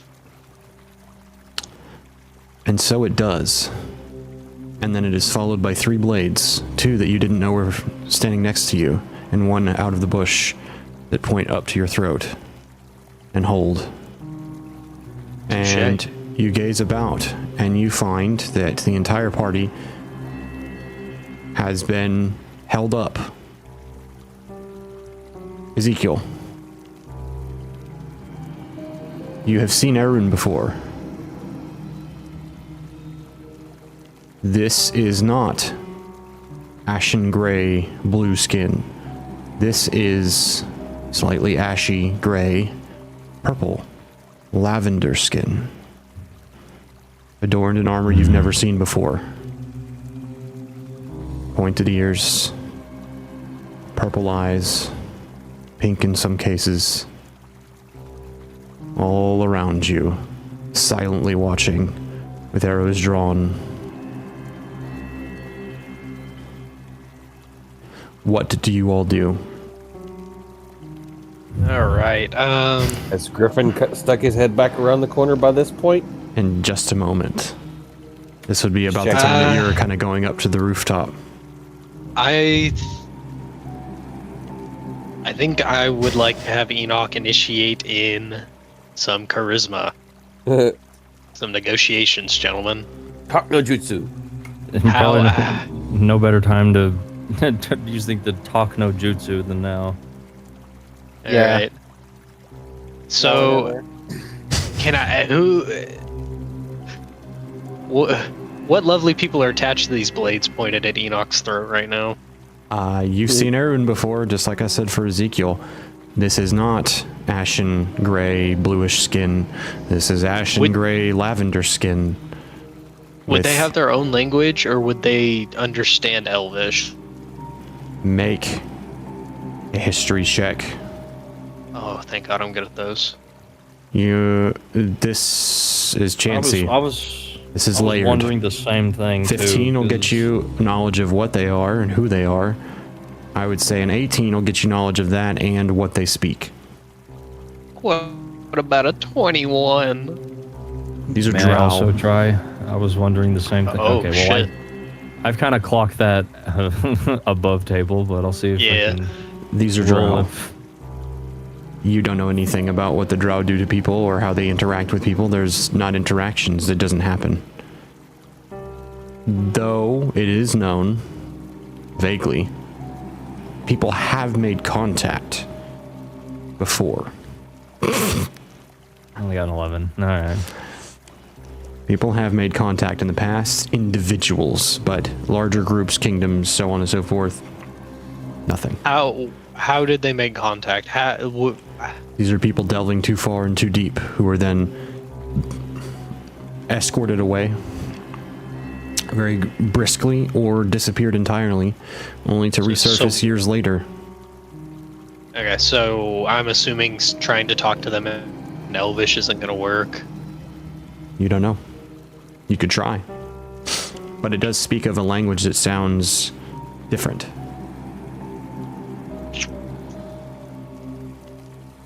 Let me see if I have any. Know any Sylvan? So I'm trying to find my You know, the sheet. listed languages don't include any Dwarvish or anything like that. Not typically. But you know they speak a language, as far as written, similar to Common in some cases. But is deviated in its own direction. Perhaps the origin of Common on the other end, the other prong of the fork. Well, Enoch is going to, I guess. Who has the most ornate armor out of all the people that are currently pointing weapons at us? Well, as you're trying to figure this out, you are all being led against the wall of this building here, under a sort of stone pillared area that seems to be some kind of walk that goes underneath, and you're all led to this silently. However, do any of you trying to speak in this moment while being led away from whatever it is you were doing? Enoch would probably try to say in common, since it's probably the closest he's going to get. He would probably just, we were trying to follow some You're bandits that slapped attacked immediately, us. and then this motion is given to you as soon as you open your mouth and begin to make noise. Enoch shuts the fuck up. The knows a blade local is custom when he insisted in your sees it. direction in that motion as well, as they kind of begin to look around, probably watching for something. Oh, you guys hear me? Yes. Yeah, I want to ask if I can try to do something, but I don't want to deviate too far from what you have planned for us, Jackson. So. It is impossible to deviate. Okay. Oh, okay. See, that's why That's okay. The Would it be deviation would be possible like, captured? I nuke the campaign with a real nuke or something, but Okay. I explode this town. Okay. So what if I wanted to try and get away? you could definitely attempt to, yeah. Okay. Sorry guys, I'm not leaving you behind. I just need to. Somebody's got to get away. But here's the problem. You are dealing with a group of entities that spotted you long before you were aware of them. You would need to make a perception check of a pretty hefty height before you're even able to stealth away, to realize something is going on around you. Because that would also come with the wit to then not... You'd be smart enough to like, well, if I say something to everybody else, they'll know I'm here and I won't be able to take my immediate instant opportunity to dip away and then find a way to help them. So, make a perception check, and it's going to be probably a tough DC, because as I said, you don't know when they became aware of you, but it's clear that they knew you were here.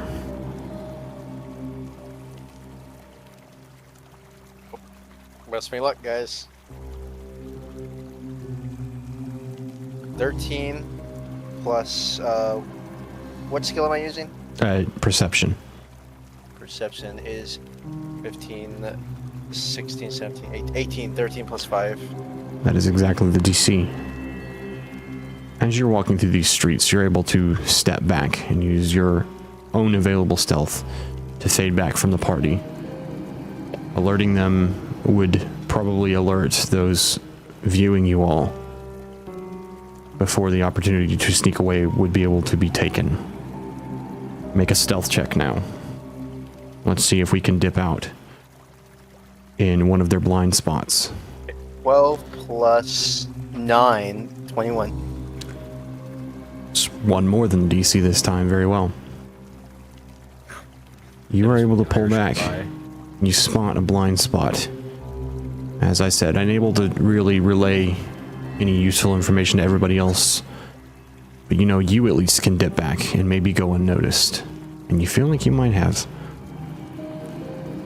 Because the eyes you catch and the shifting movement between and inside some of these buildings, between windows, As you dip back, what's given away that then tells you that you haven't been seen stepping away is some of these figures, some of them caped, some of them not, wearing armor, light, quiet. It's interesting. Out of the windows up onto the rooftops, they run across railings and edges, dipping inside, tucking in, before any of your friends notice that they're there. Silent as the breeze. What would you like to do now? As you see arrow points sticking out of windows, and you catch Ezekiel at the end of the street being pulled in and led away. Is there a way for me to follow them without being seen if I could keep my distance? With their attention more permanently deviated here, you can certainly cross the street and get into their blind spots a bit more easily, actually. Crossing go over ahead from, I would say, here to like this, just under where they were all looking, because they're all looking this way towards the party, right? And now they're fixated on that point, that area, dipping just under their vision.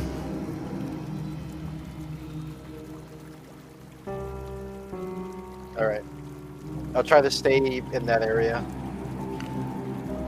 So, as you're all lined up, Griffin,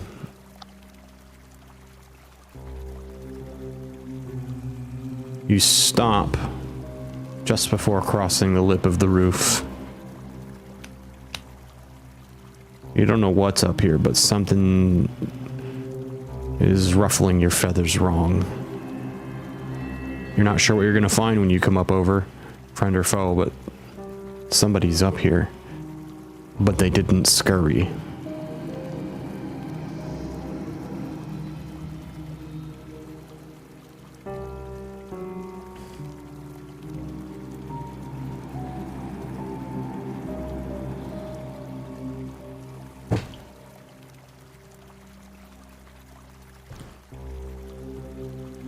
Are you there, Griffin? I think you might have had to step away for a second. Maybe so. As you were all lined up against the... What? Sorry, were you talking to me? Yes. Sorry, I missed that. What'd you say? I said as I zoned you... out for a split second. As you begin to ascend and go up to this roof lip, you stop before crossing over it.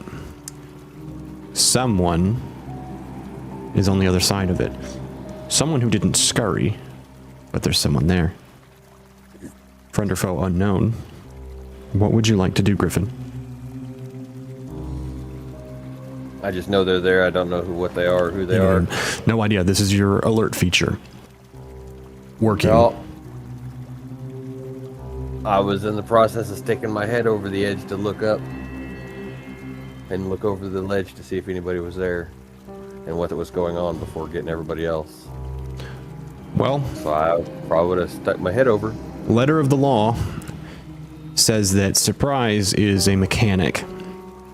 So, were they to attack, you are not surprised. But that does not inform on whether or not Griffin is surprised at the sight of gray lavender skinned, elven looking individuals in armor. Some of them have a sort of ranger vibe. Some of them look like regular army individuals wearing armor, carrying spears. You find about 8 of them. 3 of them have arrows pointed right at you. And as I said for the others, arrows don't grow on rooftops. Oh, no, they don't.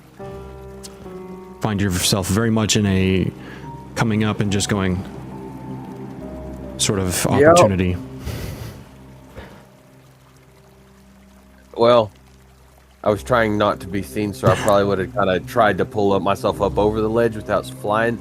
So I'm about to say, I'm going to let go of this and start flying. Please don't shoot me. So I can put my hands up, and then I'm going to land in front of you. Because if you're here, they You probably already got. You see one of them is pinching their forehead as you continue speaking. Yeah, I'm a nervous speaker. I'll shut up. They stop. They're wearing different clothing, darker, more non-combat looking, but still with a blade.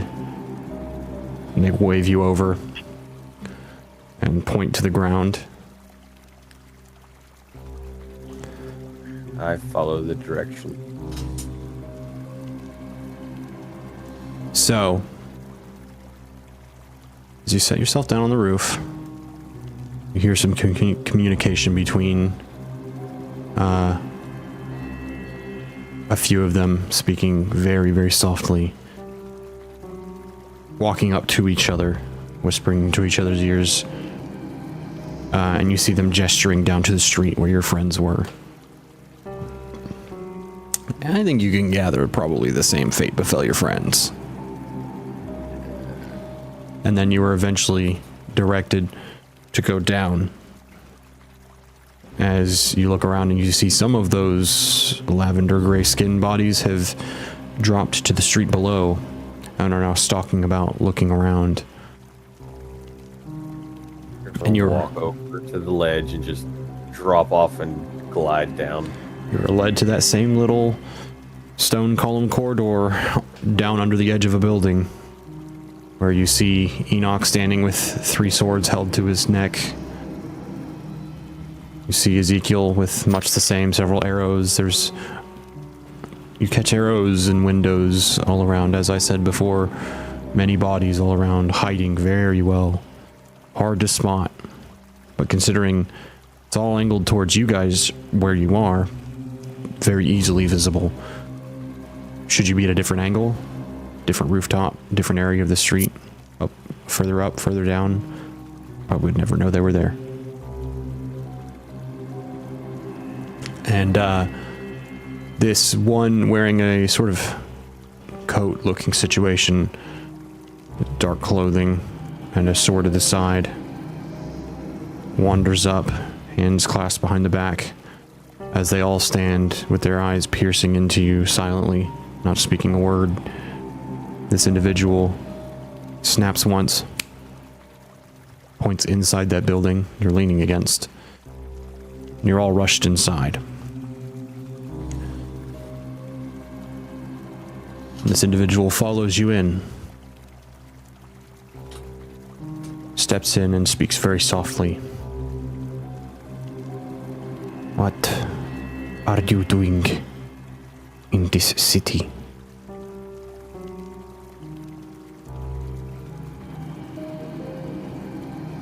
Looking said for he was- bandits. Thieves, murderers. Tracked them here. Do you know where you are? No. Then you should not have come here.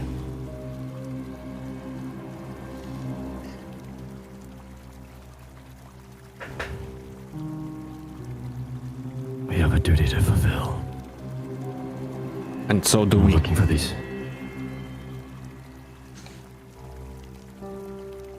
Then were there any bandits here? Any other intruders?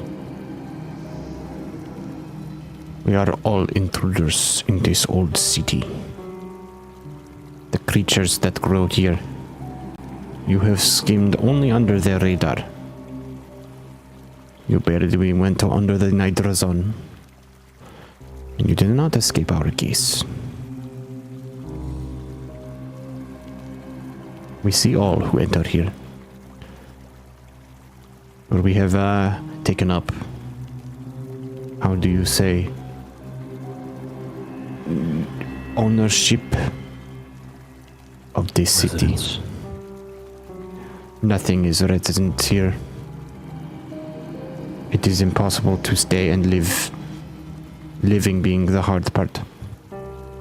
In all of its definitions.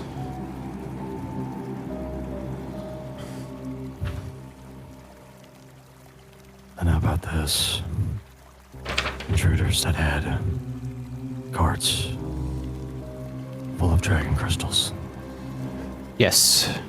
They take guards through sewers, take secret tunnels, well, tunnels they think secret to top of city inside tower. It is, to those who know where they are going, to move about the Golfan's tower, easy to do so.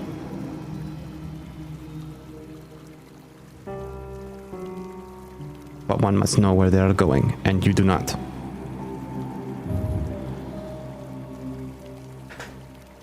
We need to get rid of them. Oh, Do you think that you could?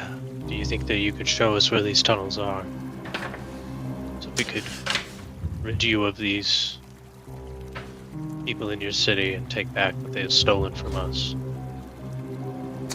You will not rid the city of anything, but perhaps the thieves. No, I do not know where their sewer entrance is. This city has many secrets. I will tell you one. Since you have made it this far, alive. This is not a drow city, though you might mistake it as such. It is now a drow city, but it was not built as such. This was built by our cousins. Well, you call them the Erun.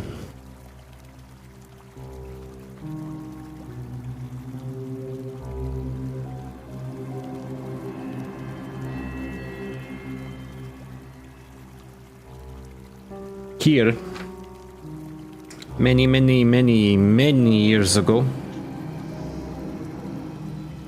this was a place of mages.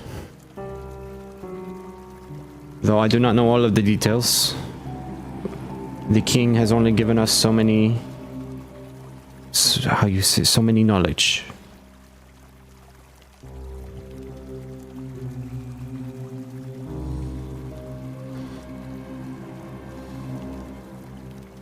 Although, perhaps, as your conversation could be had, do any of you speak my cousin's tongue?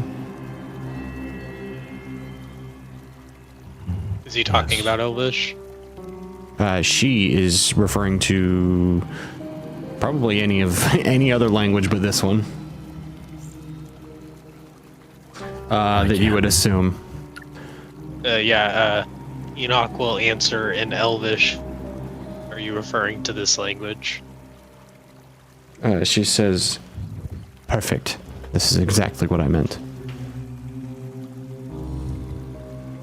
This is Galfan's tower. And you do not belong here. It is dangerous. It is old. There are creatures here that are twisted and mutated from millennia of existing near a tower that draws so much to itself from the ethereal energy above. This tower isn't tall for no reason.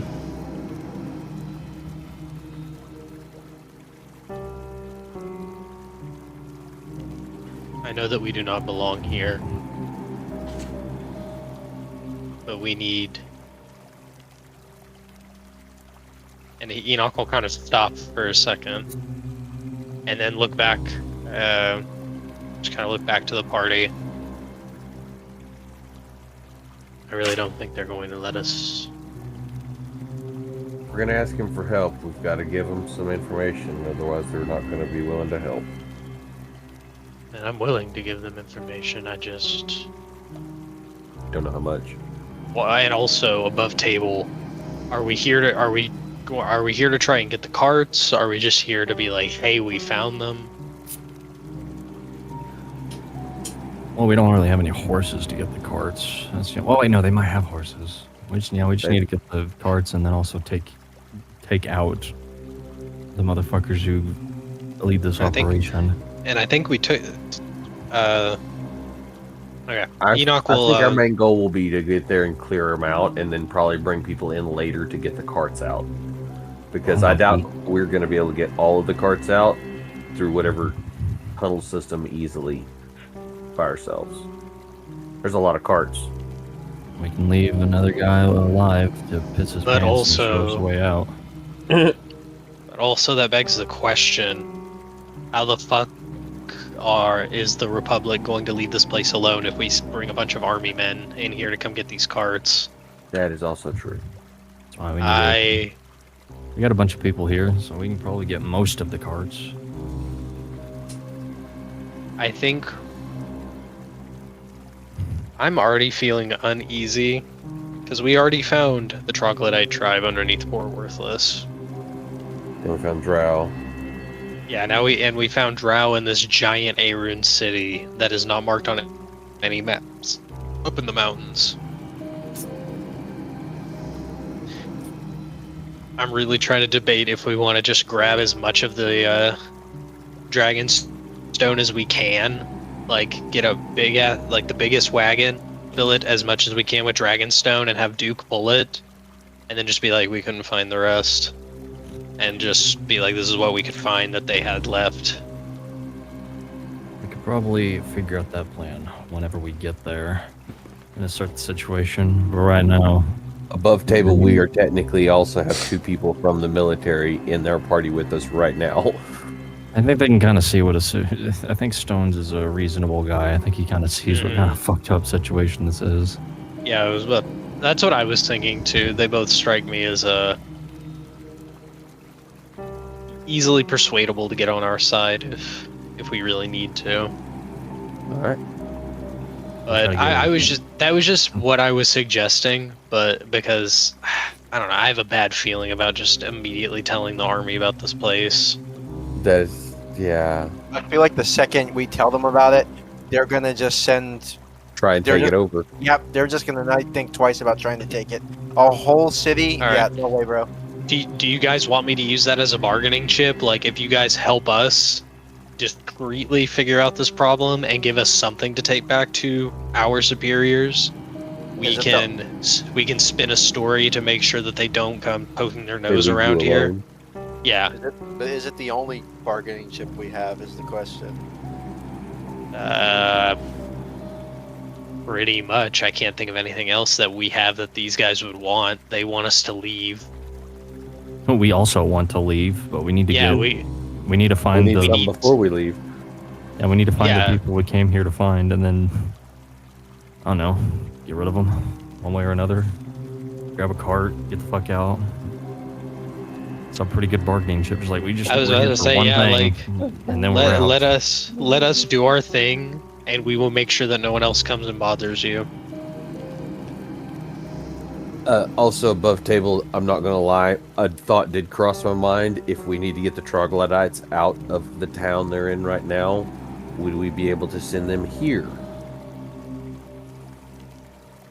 Well, that would and use it as a sanctuary, possibly, for them later. The subspecies. That's fucking haul. Random thought. If as meaning if we needed to send them out of the town, would we be able to use this spot for later? That would depend on yeah, we can see. Yeah, it all depends on if it's definitely a decent thought to have. But yeah, so do you guys want Enoch to lead with we need to take care of this discreetly to make sure that the higher powers that be don't come poking their nose around here? So if you help us, we will make sure that you stay secluded. Does that sound like an okay itch to give them?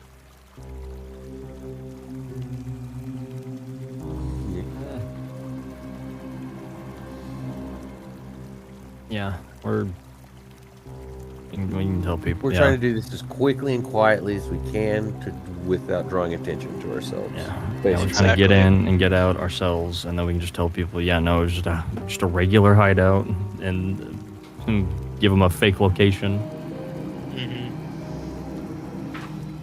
Ooh, maybe the Drow could help us move the dragon stones somewhere else.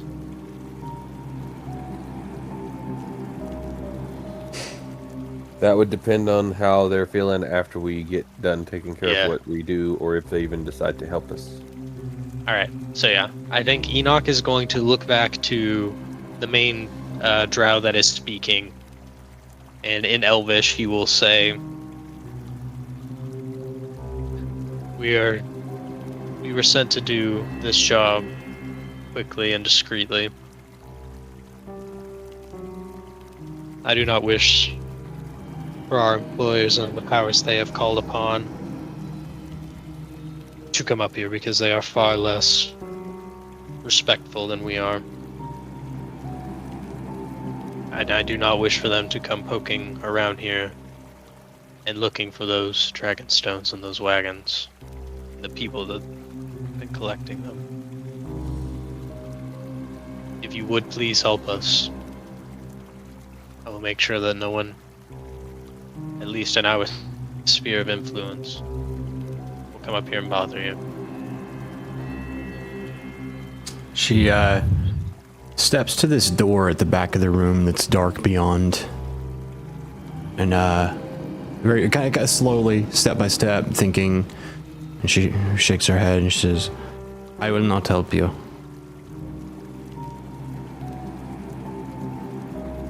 Not yet."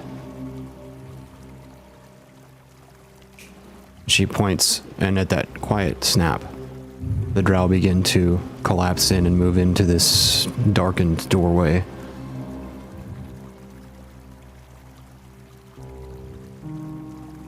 She motions very quietly to you, and then steps in without a word. And you're all now left. To follow her into the door? You're all now left there in that room. The drow have moved away into that tunnel, and she has gestured for you to follow. However, Enoch will look around. Noah is missing. That's what I was about to say. Enoch would probably look around. Oh yeah, you guys know this. Yeah, I didn't want to say anything. Enoch will look around and just, somebody find Noah. And he'll probably, just kind of begin to make his way down, following behind the drow. You find her just on the other side of the door, the last bits of light illuminating her back. "I will take you to the Vizier Captain, Elendar. He will determine what is to happen. He is the one that was given orders from the princess. This is not my call to make. You wish to help your cause and ours? Follow us and collect your friend that was with you at the beginning, that disappeared. And keep an eye on him. That's the sneaky one. To evade our gaze is a gift. We will be waiting a bit further on." Enoch nods and just kind of, moves back up to the end of the tunnel and waits for everybody to group up there. The DM can't help but, as you watch her fade into the darkness, it's as Bane said, born in it and molded by it. And they do not fear it. They walk into it as one would wade into a rainy day. Especially living in somewhere like Port Worthless. Just something else occupying the air. Since we're looking for Noah, I'm kind of curious if Griffin can find him before he says, "Noah, we gotta go." That would require you to go outside. I assumed that I was just keeping up with you guys, but in a way that far enough to where they wouldn't see me because they were more focused on you. Well, then it comes back to you. Do you make yourself known? Yeah. So I'm gonna just. Who was looking for me? Was it Griffin? That had been the plan. Okay, wait. Say that again. I gotta turn you up. Griffin had been going to look for you when I was told that you were missing. Okay, so as you're looking around, kind of just hear me whisper, "Griffin," as I'm starting to slowly come around the corner. You guys okay? Yeah, we're... You feel a tap on your shoulder, Noah. Griffin, you see another one with a bow. This one dressed entirely different. Armor's different. The bow is lit as some kind of magic. As she walks up behind him and taps his shoulder. Noah's shoulder, specifically. He kind and just crosses her arms. He turns to her like, "Whoa." They're not hurting us at the moment. They may be helping us. We need to go.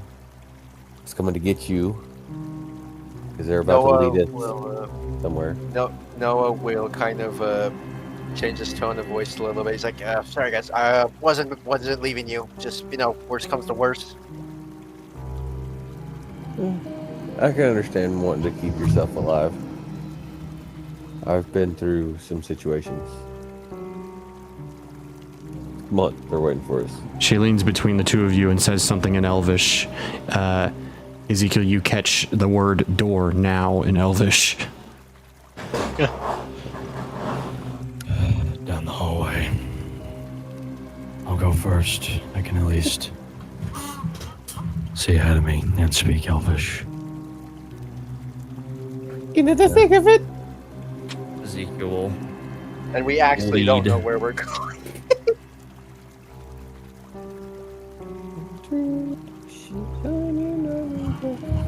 So, we begin to descend into this tunnel to somewhere we don't know. Farther from the light, once more.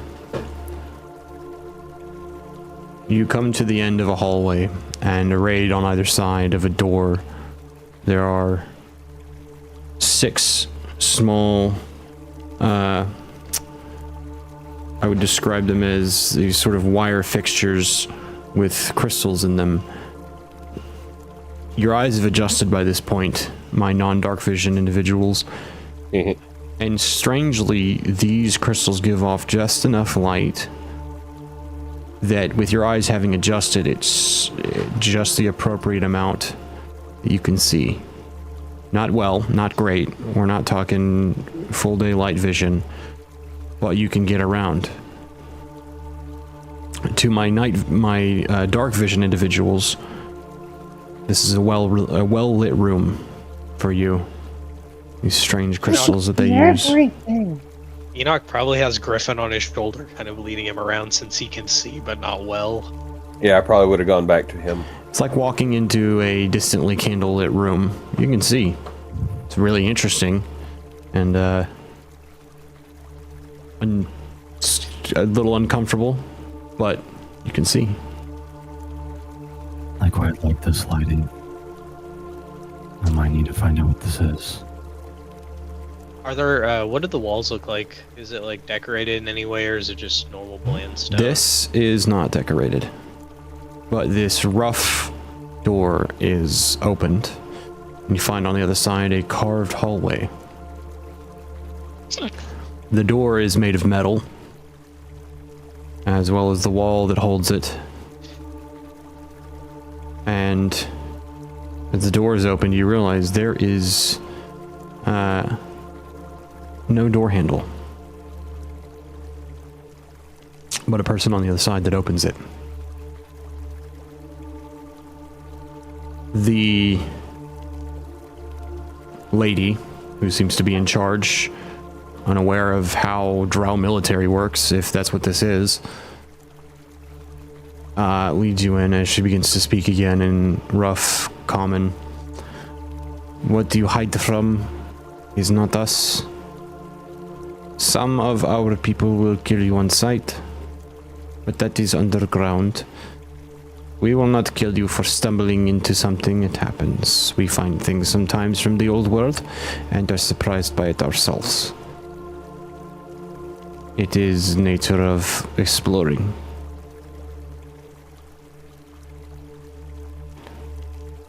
I take Enoch you will now. nod as Go ahead. Enoch will nod as she says that. After I all, intend to not to disturb anything I explore too much at least. for children of Ash, she gestures to you and Ezekiel. Children of the Fey Realm. And the children of fallen evils. She gestures at the squire. Wandering this world where you know not much things of what was here before. Looking for new places, I think word necessary. itch to explore. You scratch it. I take you to, what is word? Vizier Captain Elendar. Enoch will look at her and say, if it is easier, multiple of us speak Elvish. And he will say this in Elvish. He easier speaks strong common, I do not. But I do not wish to deceive your friends. This is a dark, ancient place. But I see a wisdom in your stone friend's eyes. You know of its age, yes? And he just nods. Just barely. Yes, I see wisdom in your eyes of the stone. My cousins carve stone to the dismay of the dwarfs in a way that is unique. They don't just carve the stone or mold it or shape it. They mold the spirit of the stone.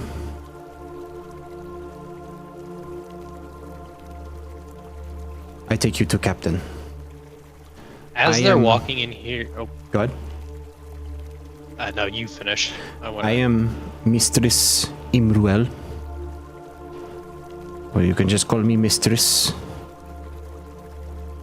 I am like, how you say, sort of... Stone speaks up and he says, a lieutenant, perhaps. And she, yes, lieutenant is good word, but like mage. He nods.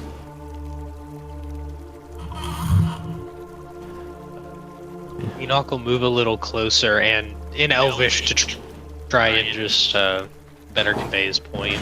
He'll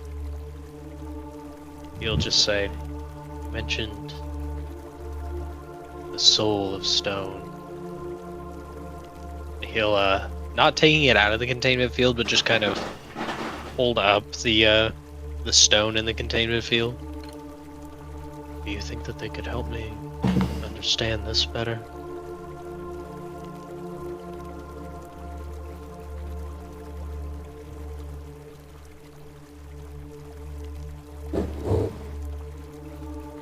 She looks at it.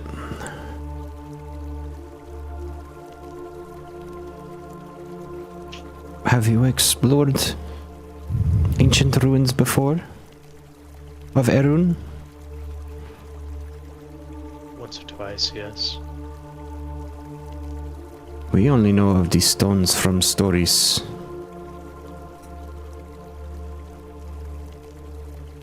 She's now going to make a history check.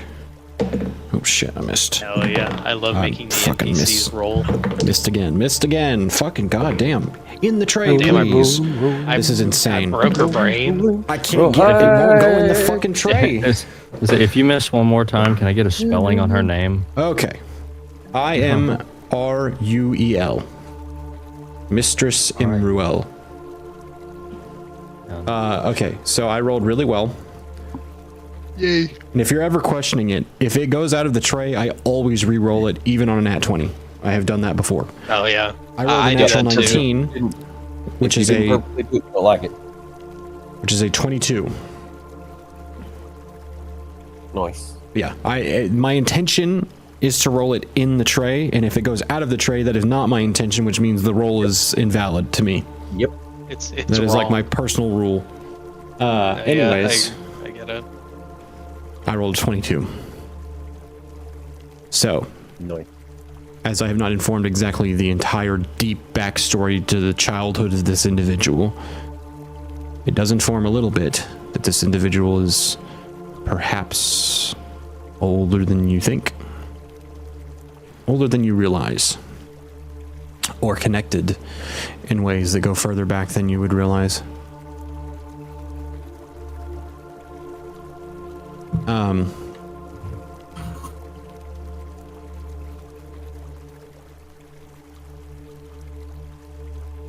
Trying to remember the last thing that was said and why I made that roll. Enoch was asking her about his stone. Stone. And like She asked about and the she ruins. said it was. Yeah, she asked if he had been through many ancient Arun ruins before, and she said that they had only heard about that stone through stories. I heard about the stone through stories. That's what it was. There was a creature long ago. I hear from my grandparents and stories that were passed to them by their grandparents. We're talking elven years here. Put that through the ringer. And on, stories going all the way back. What do you know of the time before the wars?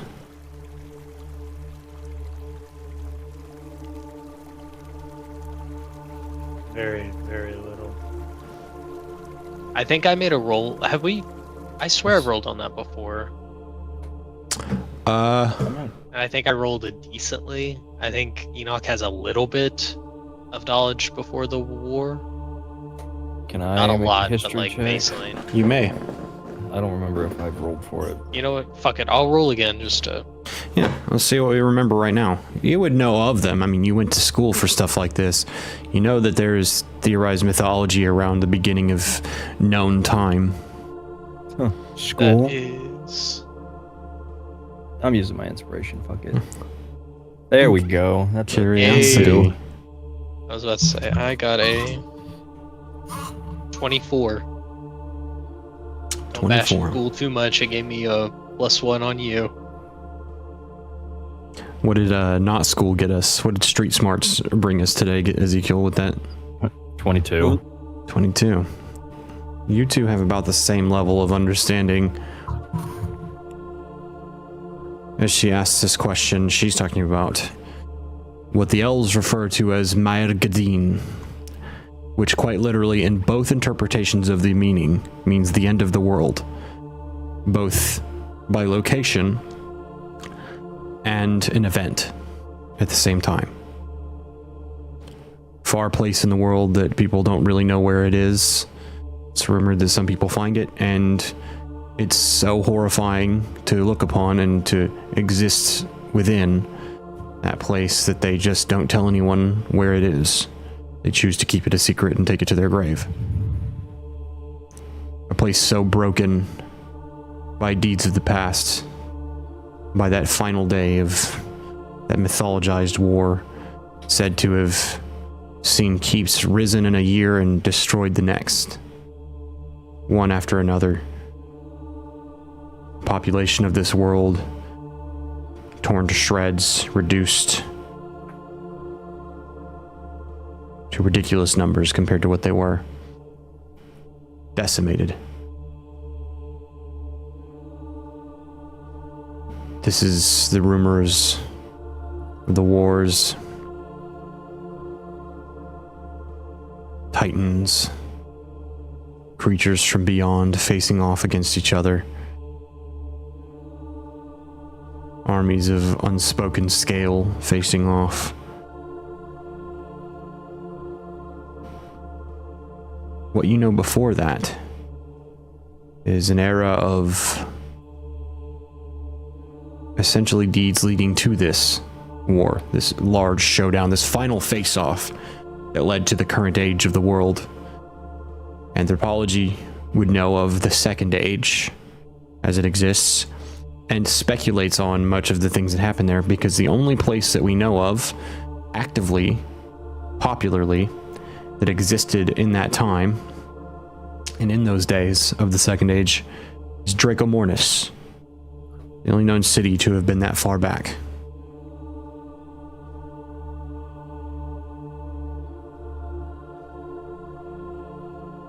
That far into history. I know that it was events that led up to the war. Don't have much except Draco Mornis left as physical examples, but Much of your kin have forgotten the deeds of old. what the Vural did, who fought. You will not find amongst all of you a distaste or hatred for humans, as storybooks might say when you go below. In fact, I quite like humans. You do not know what happened in days past anymore. Humans fought more nobly than I have ever seen any other creature. So many of you died, and the goddess created you all in a very unique way. Short-lived, so you don't have to die for the rest of your long lives remembering horrors. Instead, you truly die and move on to a place of splendor and get to forget. Long before we do. Much convenient, I think.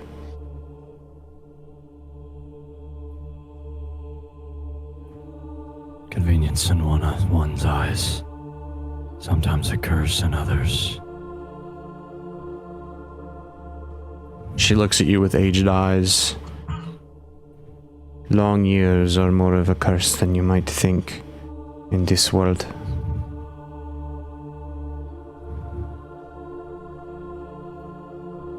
So, you know of the wars. Well, you are standing in a piece of history that existed in those days. This place, I think, same age as Dracomornis, maybe older. Very old. Forgotten. Dracomornis built by Yorkian people, humans. Height of their power, strength, ability to build, helped by dwarves to build. Strong build. Good city. Never went there. Here, built by my cousins. These tunnels, obviously not. We had to break it a little bit. But my people, we remember days long ago in stories. I hope that history is rediscovered one day. Where you humans do not deserve hatred.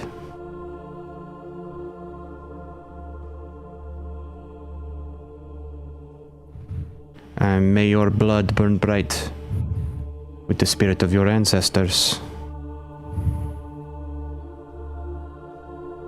And you coming through these tunnels that have been carved smooth and simple, used for purpose rather than being ornate.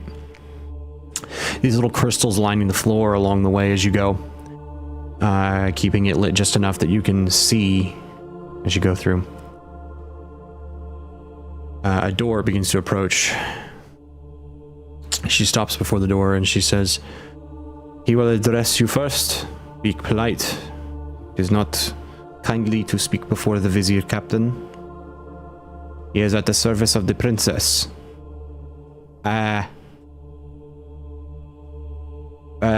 She's like thinking.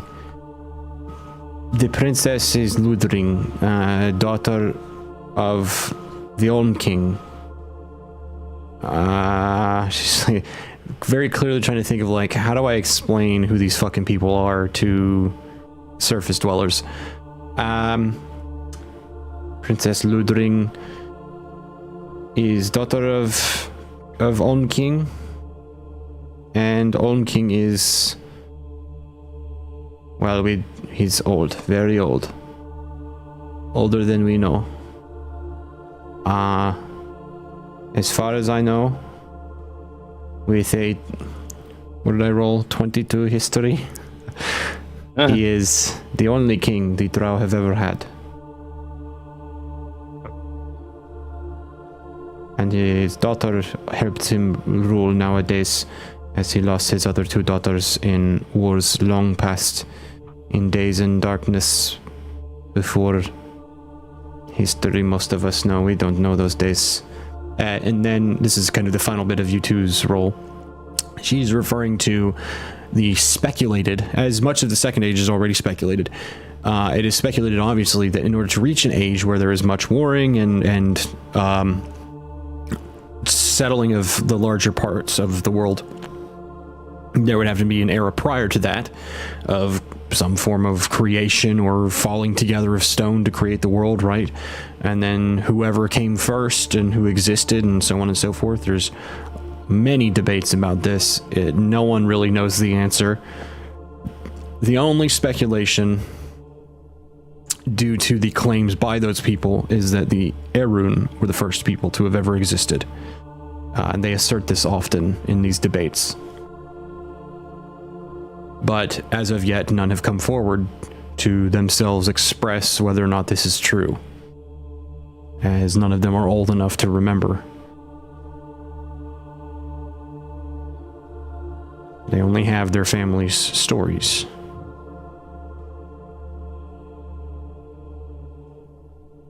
Do your people have a name for this stone? Anything to do with it? Stone? I know one name. She begins to think for a moment. It's definitely not an excuse for the GM to flip to the book. What do you mean? Stop lying. I hear those pages flipping. You can't lie to me. Yeah, Enoch, realizing how old the people he's talking to are, he is definitely asking to see if they know anything, if they have a specific name for this stone, this type of stone. In these stories, the name of stone has been lost. In this language, the word would be skystone. It is skystone, comes from the sky. Sometimes. We don't know. It has only happened a few times. Recently, almost not at all. But apparently, she kind of looked. How exposed is it? Do you have it like? Is it viewable from its containment, or is it covered? Oh yeah, it's almost like a lantern. Like it has one part that is like some kind of clear like glass that like you can fully see it, and it's like you just move that, you just open that, and you can take it out. What do you know? Meteorite? Yes, skystone. And no. Confirms it. I tell you story before meet Captain. What do you know of the greatest warrior? And on that, I'll allow you, anybody that wants to make a history check. This is a very specific question. Well, since Your I'm already here. biggest. I'm inspirationing Haha. Well, I got a 16. that. I got a 17. Not sure. Sounds like What are we rolling for? a history check. Griffin got a 19. Okay. A 19. Griffin? Yep. I think you were told this story as a child once. You don't remember. It sounds familiar as the story is told. But for the other two, don't know. Enoch, you've mentions of certain things sound familiar. Ezekiel, it sounds like a tale, sounds like a myth. But as things are in the world, this world, speaking above table, unlike ours, where myths are often stories to romanticize things that didn't happen or things that did, and to make them sound cooler. In this world, myths are often called that because we simply cannot confirm the events. Once there was a warrior of the oldest people. daughter of first king of Erun. She was the greatest warrior to have ever lived. When the ancient creatures came from afar and took something from the world, we don't know what anymore. That detail has been lost. They took something and they split it, broke it, and forever tainted this world into darkness. Special kind of darkness. They took some form of joy that our elder cousins had. Only our king was amongst them. If you ever meet him, you should ask. Though I doubt you'll meet him. And when this thing was broken, they went out. They fought a war in the dark. It's what we call it. There was no sun then, no moon. Only Erun, as you might know them, but we were not cousins then, we were all one people. The people under the stars. And we marched for years across the lands. And we fought. Some call it the Silent War. Because nobody knows of it. Nobody heard of it. And nobody spoke of it after. And the warrior found one of the creatures. These two monsters to come from far away and to try and break the world. Or take something from it and devour it.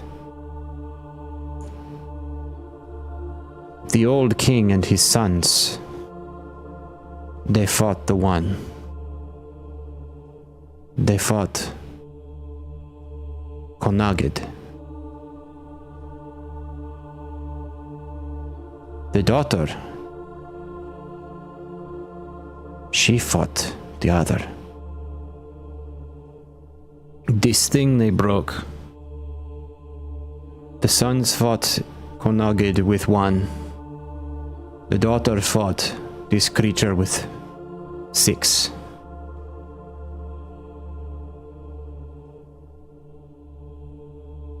The creature stomped and destroyed and battled everything in its path until she fought him.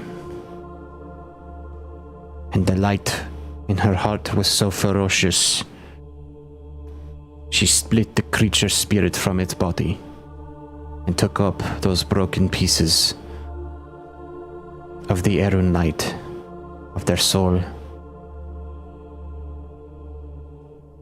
and gave it back.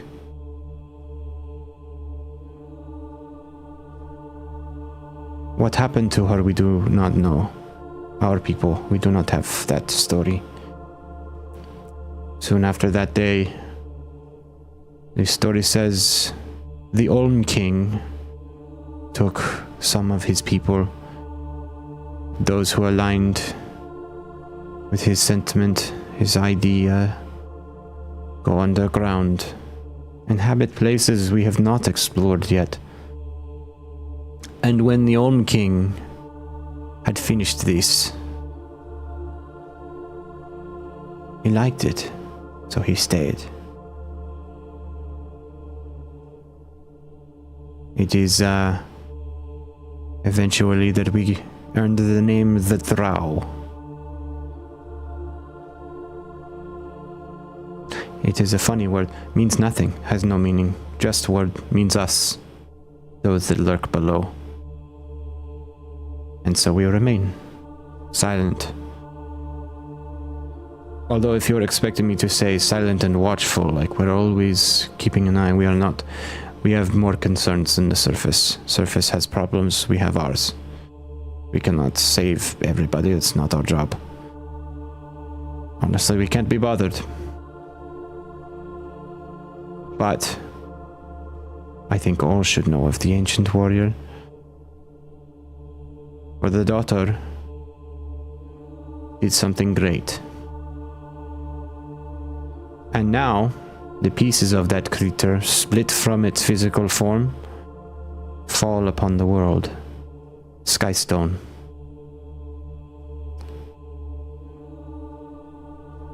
In days long ago, more pieces fell more frequently, and some of the mages from before, these new words for the magic casters, they did not have names like they do now. We used to call them the Crosians.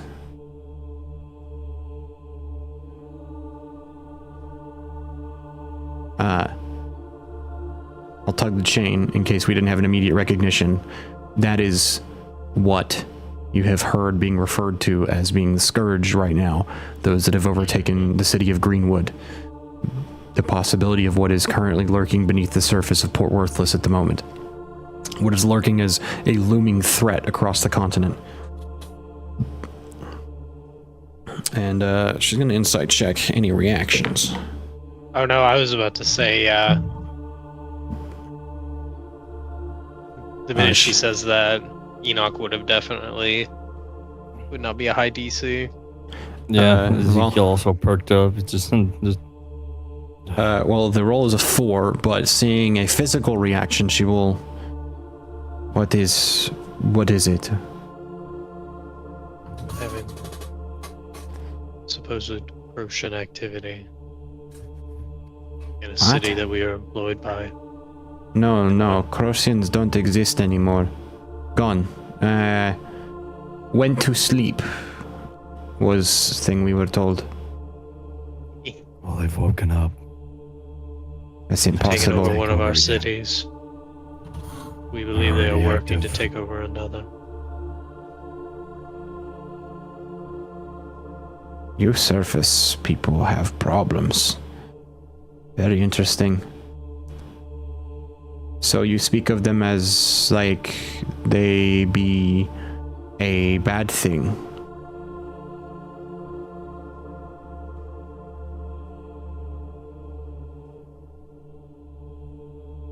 Whatever their mission is, it's involving getting rid of a lot of people. They want to kill. Who are they trying to kill?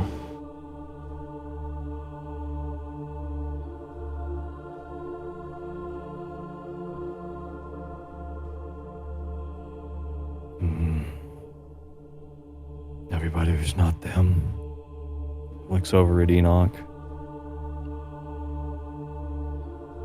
Hear a voice come from a different corner of this hallway. So the old Crosians are attempting to ethnically cleanse the world? Indeed. And Yes. a very tall, resplendent figure steps out of the darkness at the edges of your vision into this low-lit room. Steps forward and motions, and the door is opened. Sometimes I have them hold in hallway. Make sure no one knows I'm there. Listen. And in this case, I am glad I did. Sometimes when people speak candidly, they tell truth.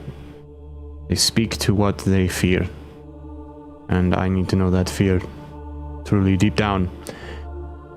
So the Crosians walk the world again. I suspect we don't know much.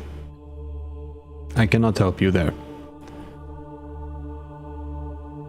And he walks into this room and he crosses. And as you enter this room, it looks to be a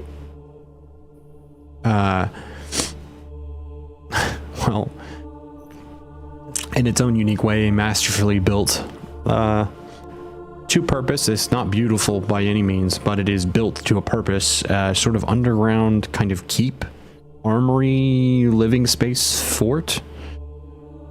You walk into a large box room that opens up, and you see doors all around. You see tables laid out that looks like a mess.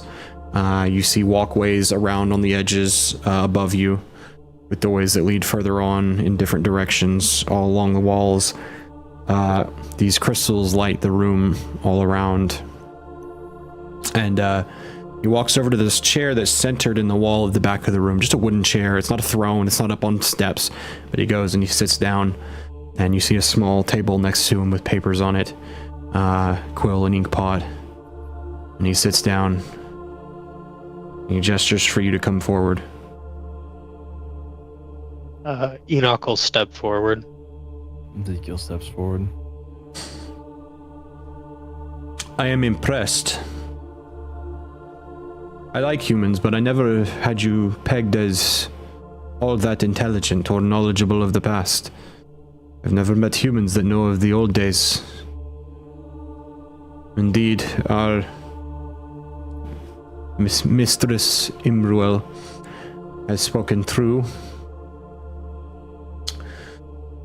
We do have an old king, but the king is not the subject here. You are, and these bandits that sneak in and out like an unwanted wafty stinking fart. I'm tired of them. Sorry, that completely caught me off guard. I was not expecting him to call him a fart. I fucking, I had to hold him. Puffed on his pipe and coughed on the smoke. He he smiles at the low amusement on some of the faces, and yes, I like this language. It's fun. I'm not very good at it, but it's fun. Don't get to speak it very often. My contacts on Surface are very, very few. We don't, as she said, speak with Surface much. We only get overall news. One bit was interesting.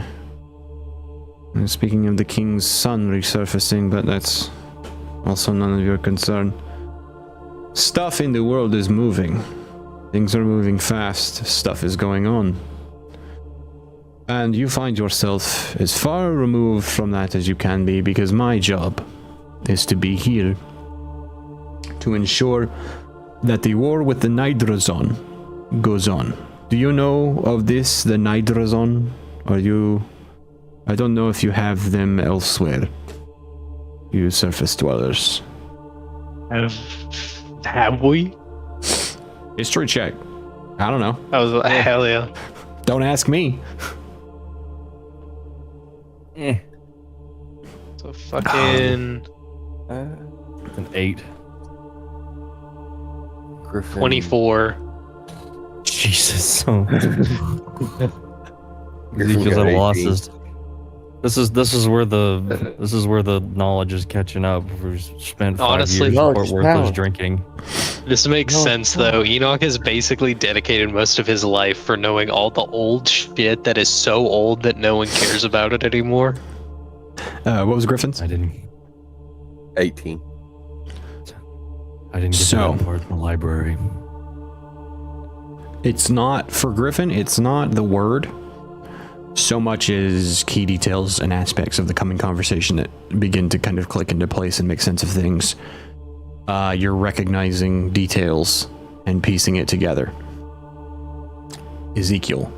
No, sorry. You rolled an 8. I got an 8. Enoch.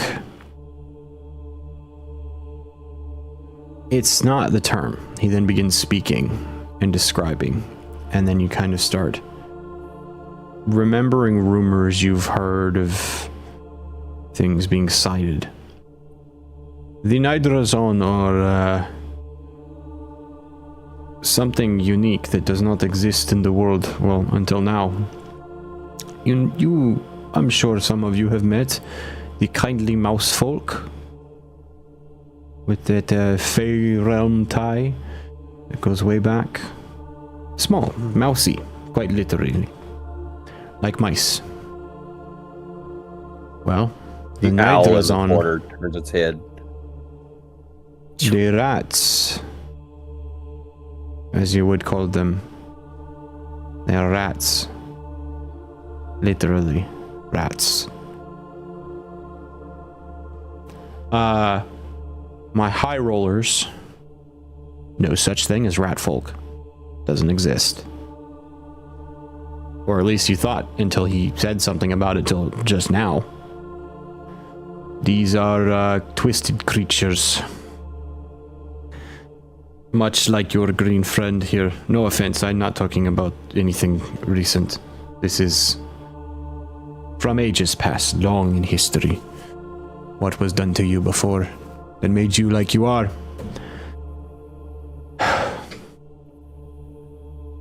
No, these people were twisted, made into something else. There's rumors that go back and forth about the creation. But I don't know where they come from. I don't know where they go. I only care that my mission is to be here and ensure they do not threaten the Drow. They do not threaten the Olm King. And they do not threaten the princess. Keep the population down and quell any threats they might create. That's my job. The bandits make it hard because they steal things from us. They have figured out that we are here, which is unavoidable when you stay in a place and then you have to interact with people to keep peace. Because when they get a hold of food, these Nidrazon, we call them, they multiply quickly. It's like insects, like flies. They get a little bit of food supply and they explode. So, it is a matter of keeping them starved and eating each other that keeps us safe. Dark work.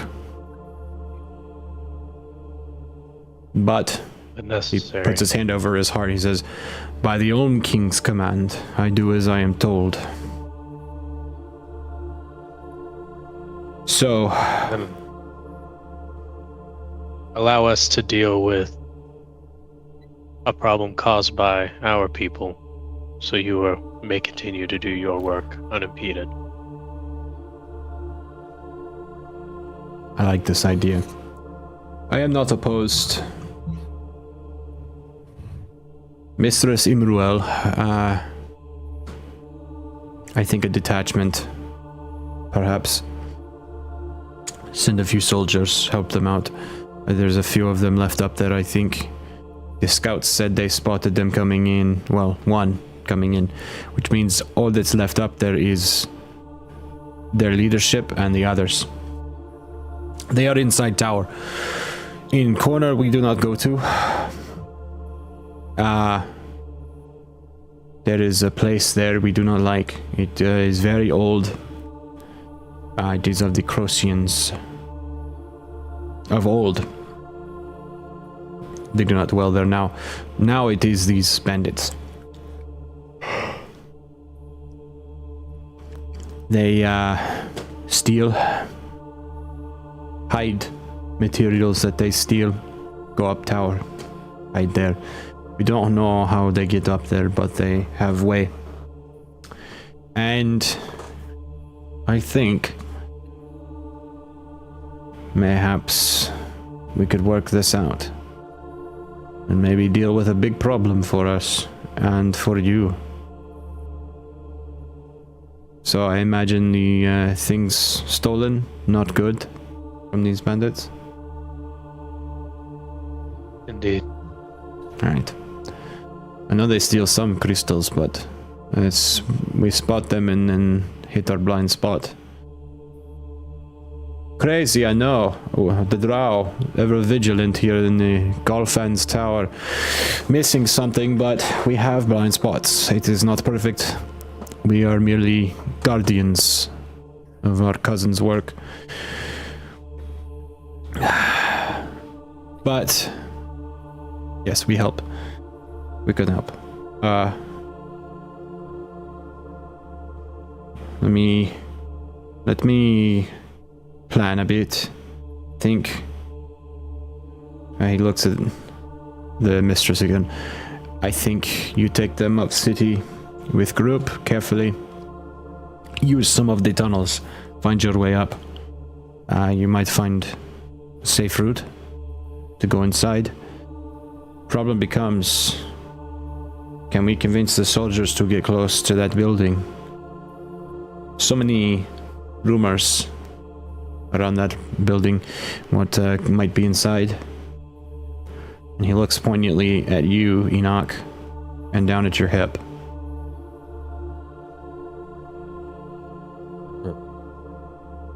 And you're reminded of that pull.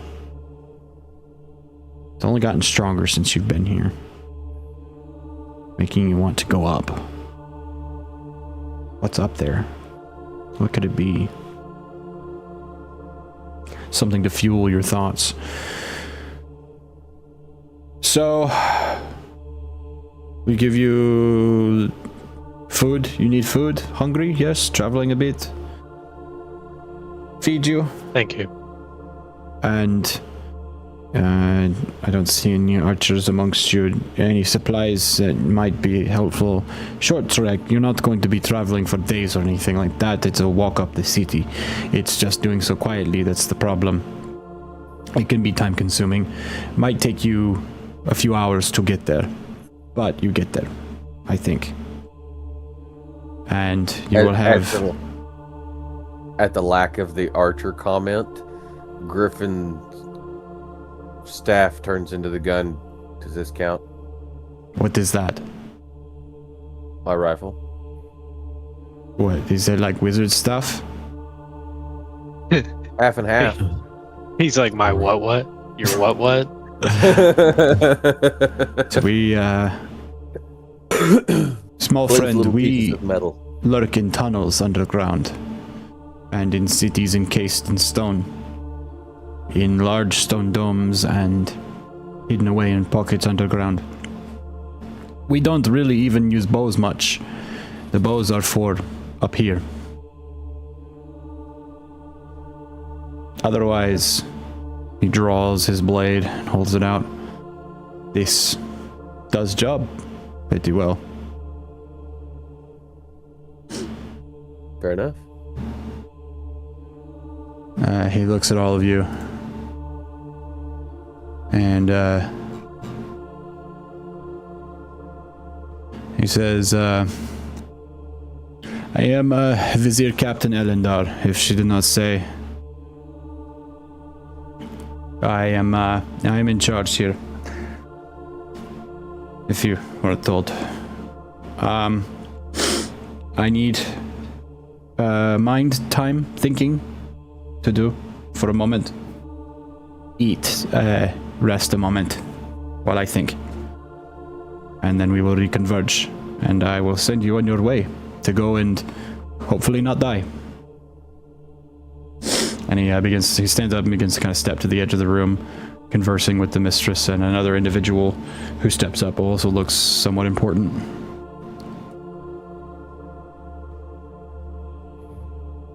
And kind of leaves you be.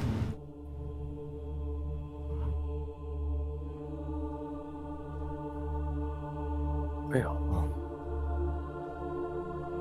this has been an interesting trip so far. Might as well take this time to recuperate while we can. Singing the same thing. Sounds like a plan. What have we stumbled into? I can't Hopefully even answers. begin to comprehend. I've never met a drow. Have any of you? There's a first time for everything. Why do sword books make them scary?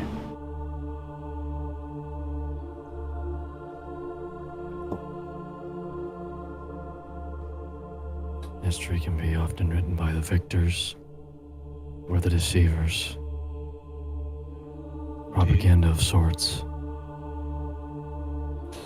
I've met my fair share of ancient races, ancient people.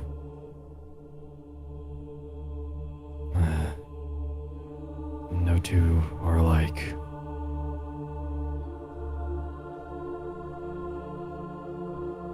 Can I Go ahead. can I say something to Ezekiel? Sure. Okay, so no, kind of like he smiles and chuckles a little bit. He just tells him, "I'm right there with you, man." You start to realize how big you are in the grand scheme of things. That nobody really is the same. And everyone's a little different, no matter who you come across.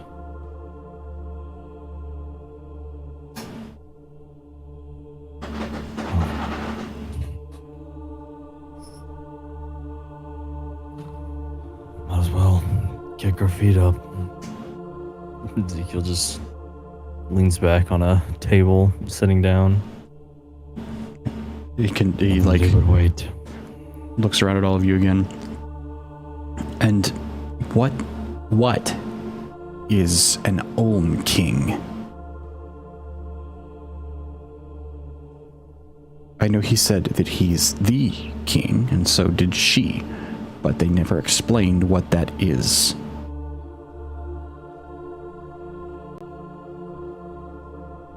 I should ask when they get back.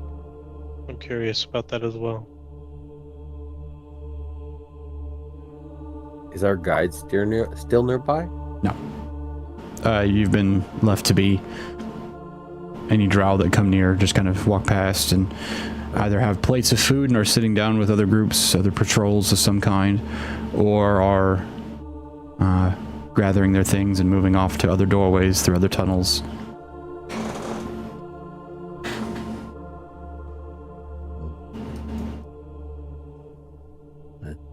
Griffin sits down to eat.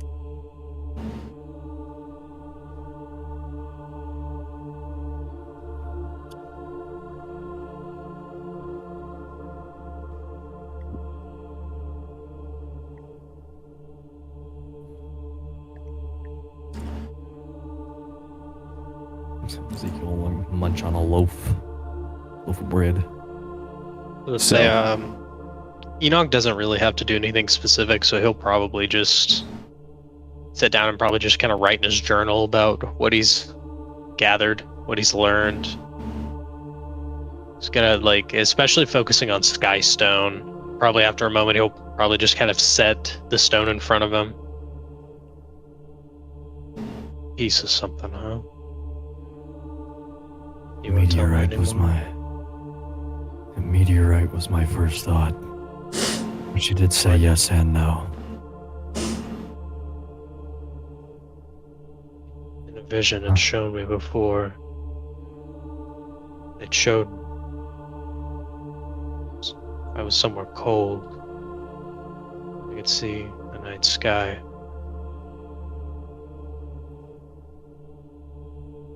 I believe it was showing me somewhere in space. I can think of only one other professor who deals in such magics and stone itself. But I don't know if these are correlated.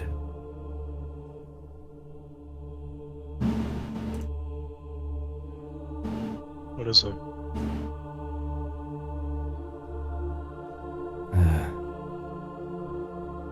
I think Professor Nocturne from the Prismatic Society. He also has he also deals in earth magic, but It's not Earth. It's more astral in nature. From what I've learned over the years.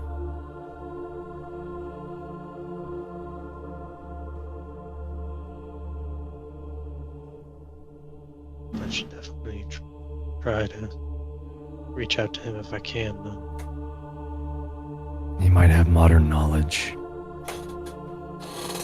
But if this is as ancient as they say, we'll have to do a little deeper digging first. See what they Well, know. That just comes with the job description.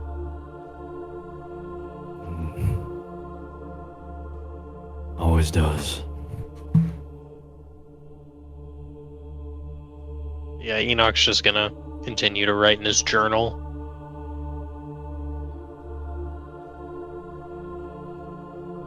He wanders back over with another individual in tow.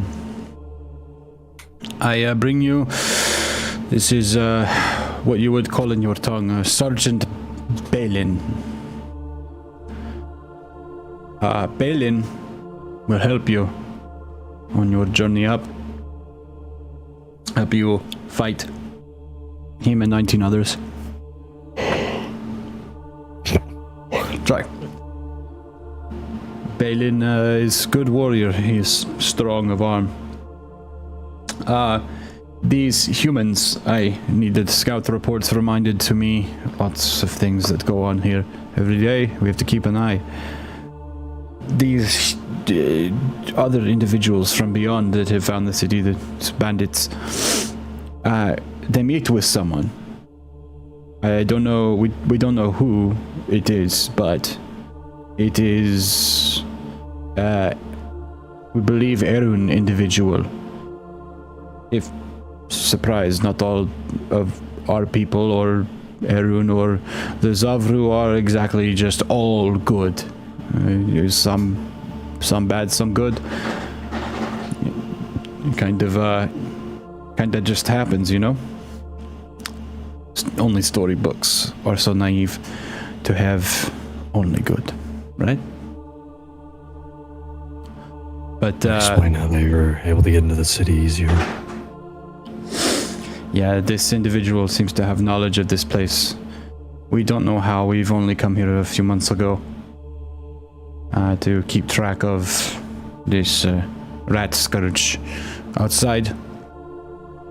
But while we keep them in check, these other rats, these bandits, slip underneath us, and we can't be bothered to deal with them.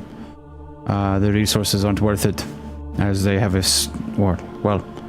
seems they had a small army. I suspect you have gotten rid of them. That's where Stone speaks up and he says, yes, definitively. Much of that force was wiped out and arrested. And he nods. Good. That is good to hear. That makes your job easier. And mine. And theirs. And he points at a small squad gathering at the corner of the room. Belin, go gather your troops. I would, if you're going to, I would eat quickly. Take in some food. You have, I would say, maybe 30 minutes. Eat, rest, gather breath, and out. Go find problem, kill problem, or arrest, whatever you plan to do. Just get out of this city, because if you die and they eat you, I'm gonna have a problem with you, right? I'll have to resurrect you and then kill you again for being food for the fucking giant rats that wander around underground and kill my people, right? Big problem, big war going on. Nobody knows about it. But yeah, don't be part of the problem. Which is to say, don't die. Yes? How about that? Good teamwork. Don't die, everyone. It's like turns and begins walking away. He says, that's a good plan. Yes, good. Go do the food stuff. I have many work to do.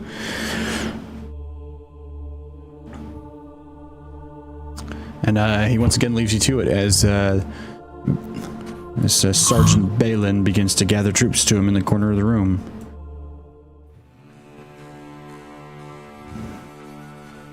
I guess there is always someone else crazy enough to resurrect somebody just to kill them again.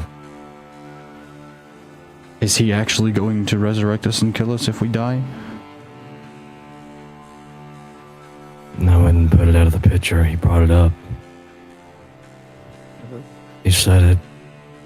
And I've seen people do it. Well, my master.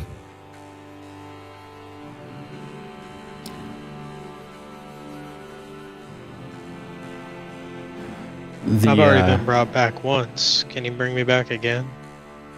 I was wondering the same thing. What would would that work on you? I don't understand. Why do all these people that we meet speak in riddles?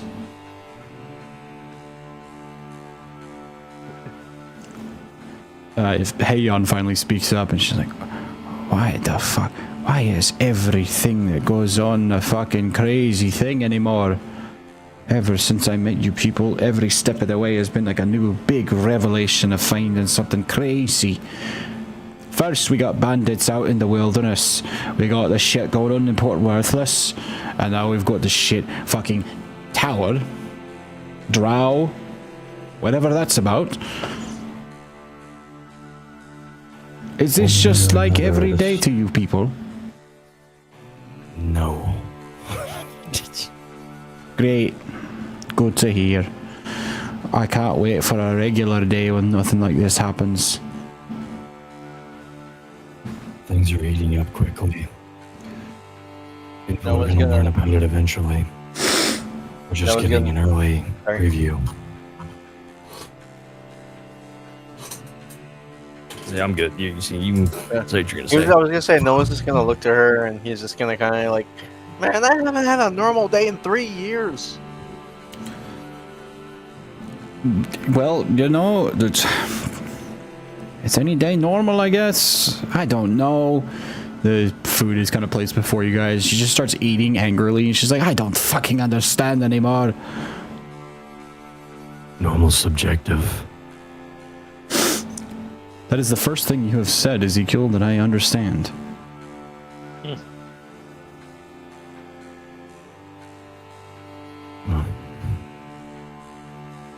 That kind of knowledge just comes with age. Ah, yes, I see. Yes, the wisdom of a older human, if you will. I have read and listened to many debates on the consideration for what is normal. It is, and you have the sultry tones of Polyren's regaling of debates on normalcy as you eat your food and gather your thoughts, breath, and energy to begin delving further into the city. No amount of complexity. You're brought to the squad. They're not introduced because, I mean, why? You're going to go fight. Names are not really, well, it's not necessary to have a squad of drow lead you through a city, taking out threats so that you're unseen and uneaten. And you are then brought back up to the surface in a different area than where you were. You went in here, and you will now be changing position. Oops. You're winded through tunnels with a gentle curve that takes you up and up and up and up. And you come out. Can't see, it's small. Hang on, I gotta zoom in. There we go. You were brought out in this area here.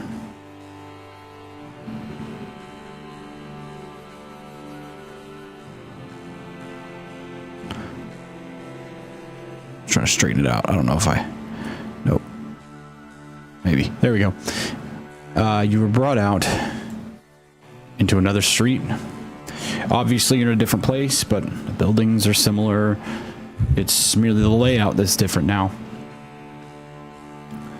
Gutted buildings. And a silent, overcast sky that seems to be burgeoning with rain.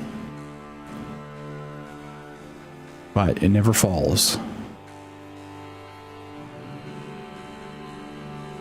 As you're brought out, and the Arun seem to accompany you, and they take to the rooftops pretty quickly, which you do occasionally hear some kind of scuffle breaking out, and then very suddenly cease. What would you all like to do as you have this sort of protection to move through the city? That D6 roll just saved you probably a long, solid bit of trouble. And about half the journey up.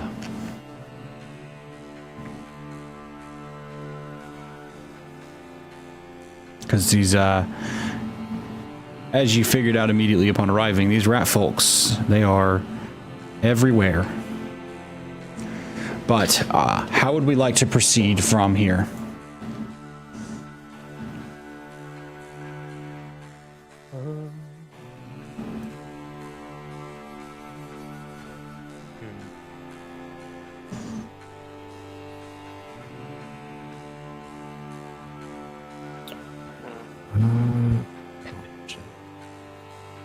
A big city. Let's see, there's someone in our... Do we have a direct route to where we're trying to Up. get towards? Oh yeah, we gotta go up. First thing you notice as you step out is the now constant and very noticeable incline or decline, depending on which direction you look. The city, as you come out of this building, goes up to your left, and you see it curve off around the edge of the tower. And what the captain said, the Vizier captain, he explained that the door is at the top. We need to go up. We need to get to the top. One way or another, we're gonna have to go up.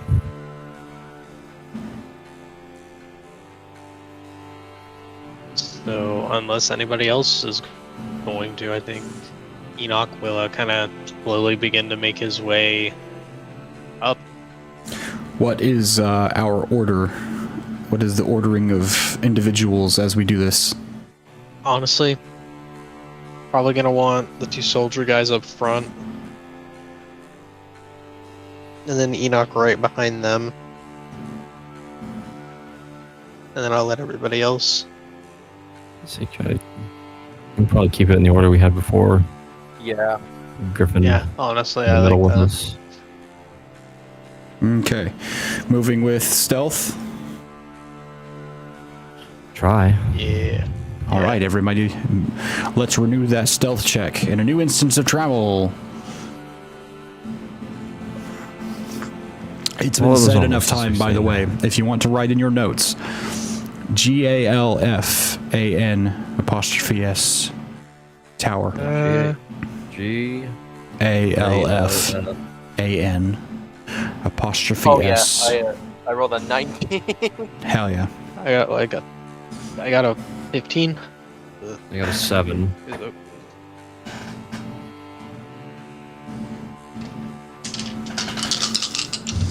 Fucking NPCs. Shit, messed with one. I'm gonna take a quick break.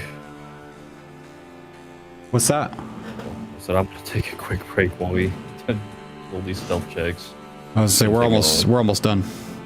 Oh, It's all almost one. I'll hold out. I don't have like a big story beat for this one. It's just like we're just going as we go. We're going at the pace that it takes us. Oh wow, that's incredible. Everybody rolled like shit. Is that incredible? Okay. I don't have a pen on my desk because my pen was stolen. Again.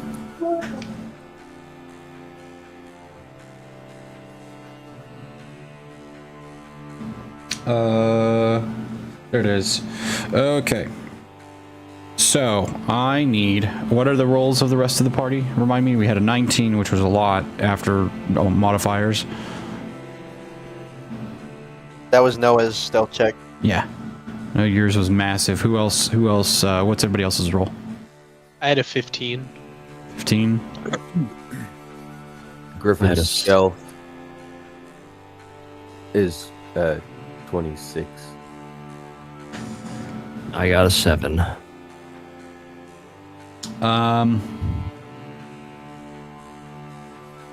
You are feeling like you're making good progress as you go up through the city. I need another individual, doesn't matter who, to roll me 2 d6s.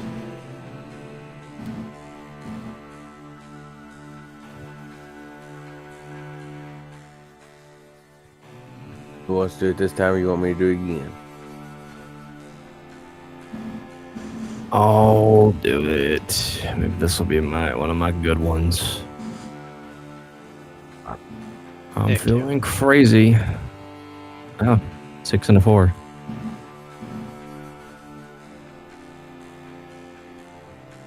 Interesting. Of course it is.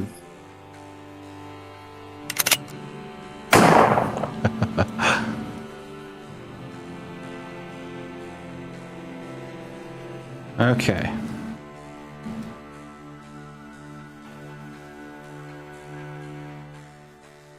I can deal with that later.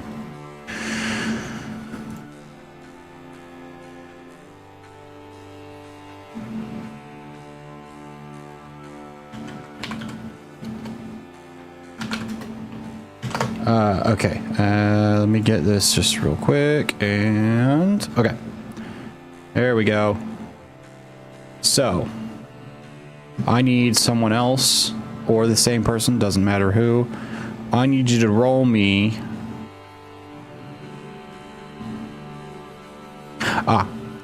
I need you to roll me a d4. If you roll a 4, re-roll it. Say a D4. A d4. Roll a d4. If I get a 4, re-roll it. Correct. 1.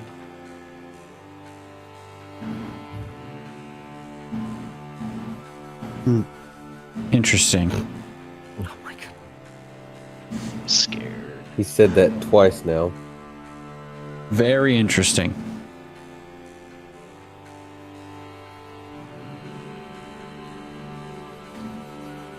And now I roll.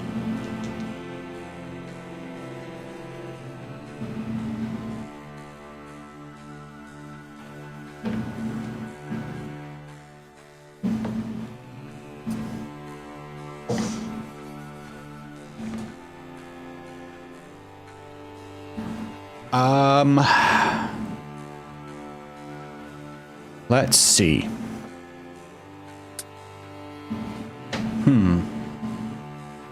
Griffin, make a perception check. Polyran will as well.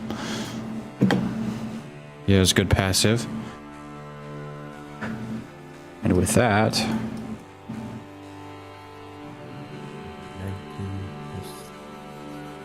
it's a 23 for Polyran. Yeah, I got a 24. Rolls 19. You see it, and Polyran looks at you. I hear something. Right. Something's coming. He is not looking up. Griffin is. As he begins to scan around the area,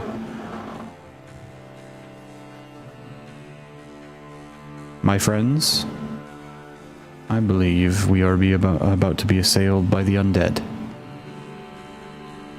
And that doesn't feel like a good thing to hear, Griffin, because you're looking at something large with wings flying through the air above.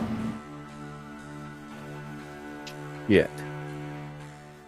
We have aerial attack coming from us from above. Do I see only one? You only see one.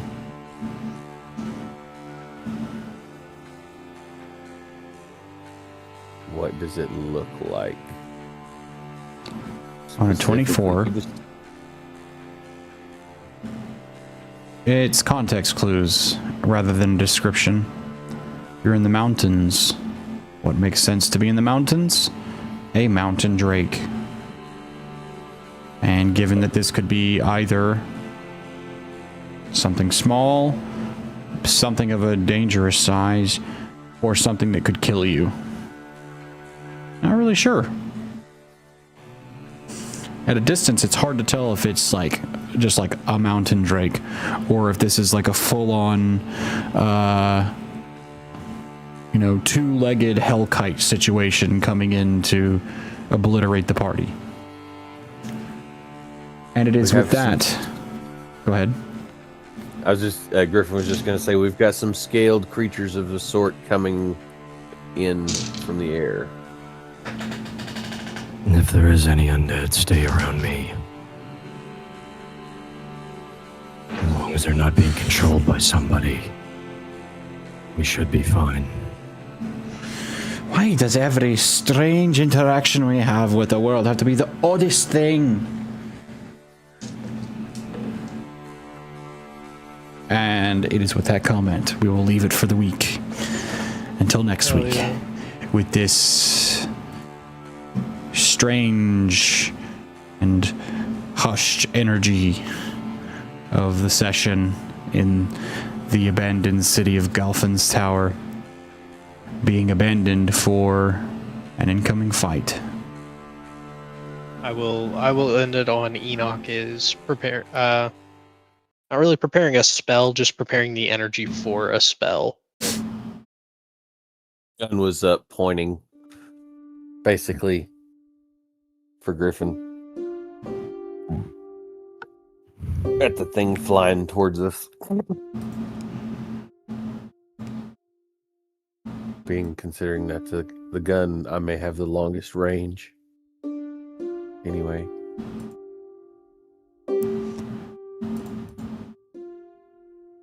All right. Oops. Well, there we have it. The Tower City, and a race we have yet to experience in one of our little campaigns. As well as unique and interesting personalities amongst them. And a bit of lore. There's always more lore.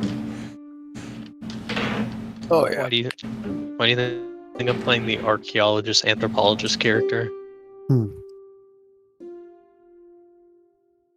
You're the apologist. Apology. We want answers. We shout in unison. Yeah, unless there's anything else that you guys have for me specifically, I'm gonna get off here because I have a busy day. If you want an interesting thing, so he is called the Olm King. The Olm is an actual thing that exists, and it is actually called that. It is called the Olm, O-L-M. You should look it up. Okay, cool. It's called the Olm King for a reason. I hate Drow being spider themed because sure there are deep underground spiders that are sightless, but a sightless spider is the least scary thing to me. Yeah. Are we a happy All right. Very good session. I'm very excited to get back. Yeah. Do it next Yeah, week. lots and lots of lore with not a lot of context to it. So you have some stuff, but not the others. One of the oldest tales in the world. Lucky, lucky, lucky you. Ooh, Hell yeah. I will catch you guys later. Good night. night. Good night. All right.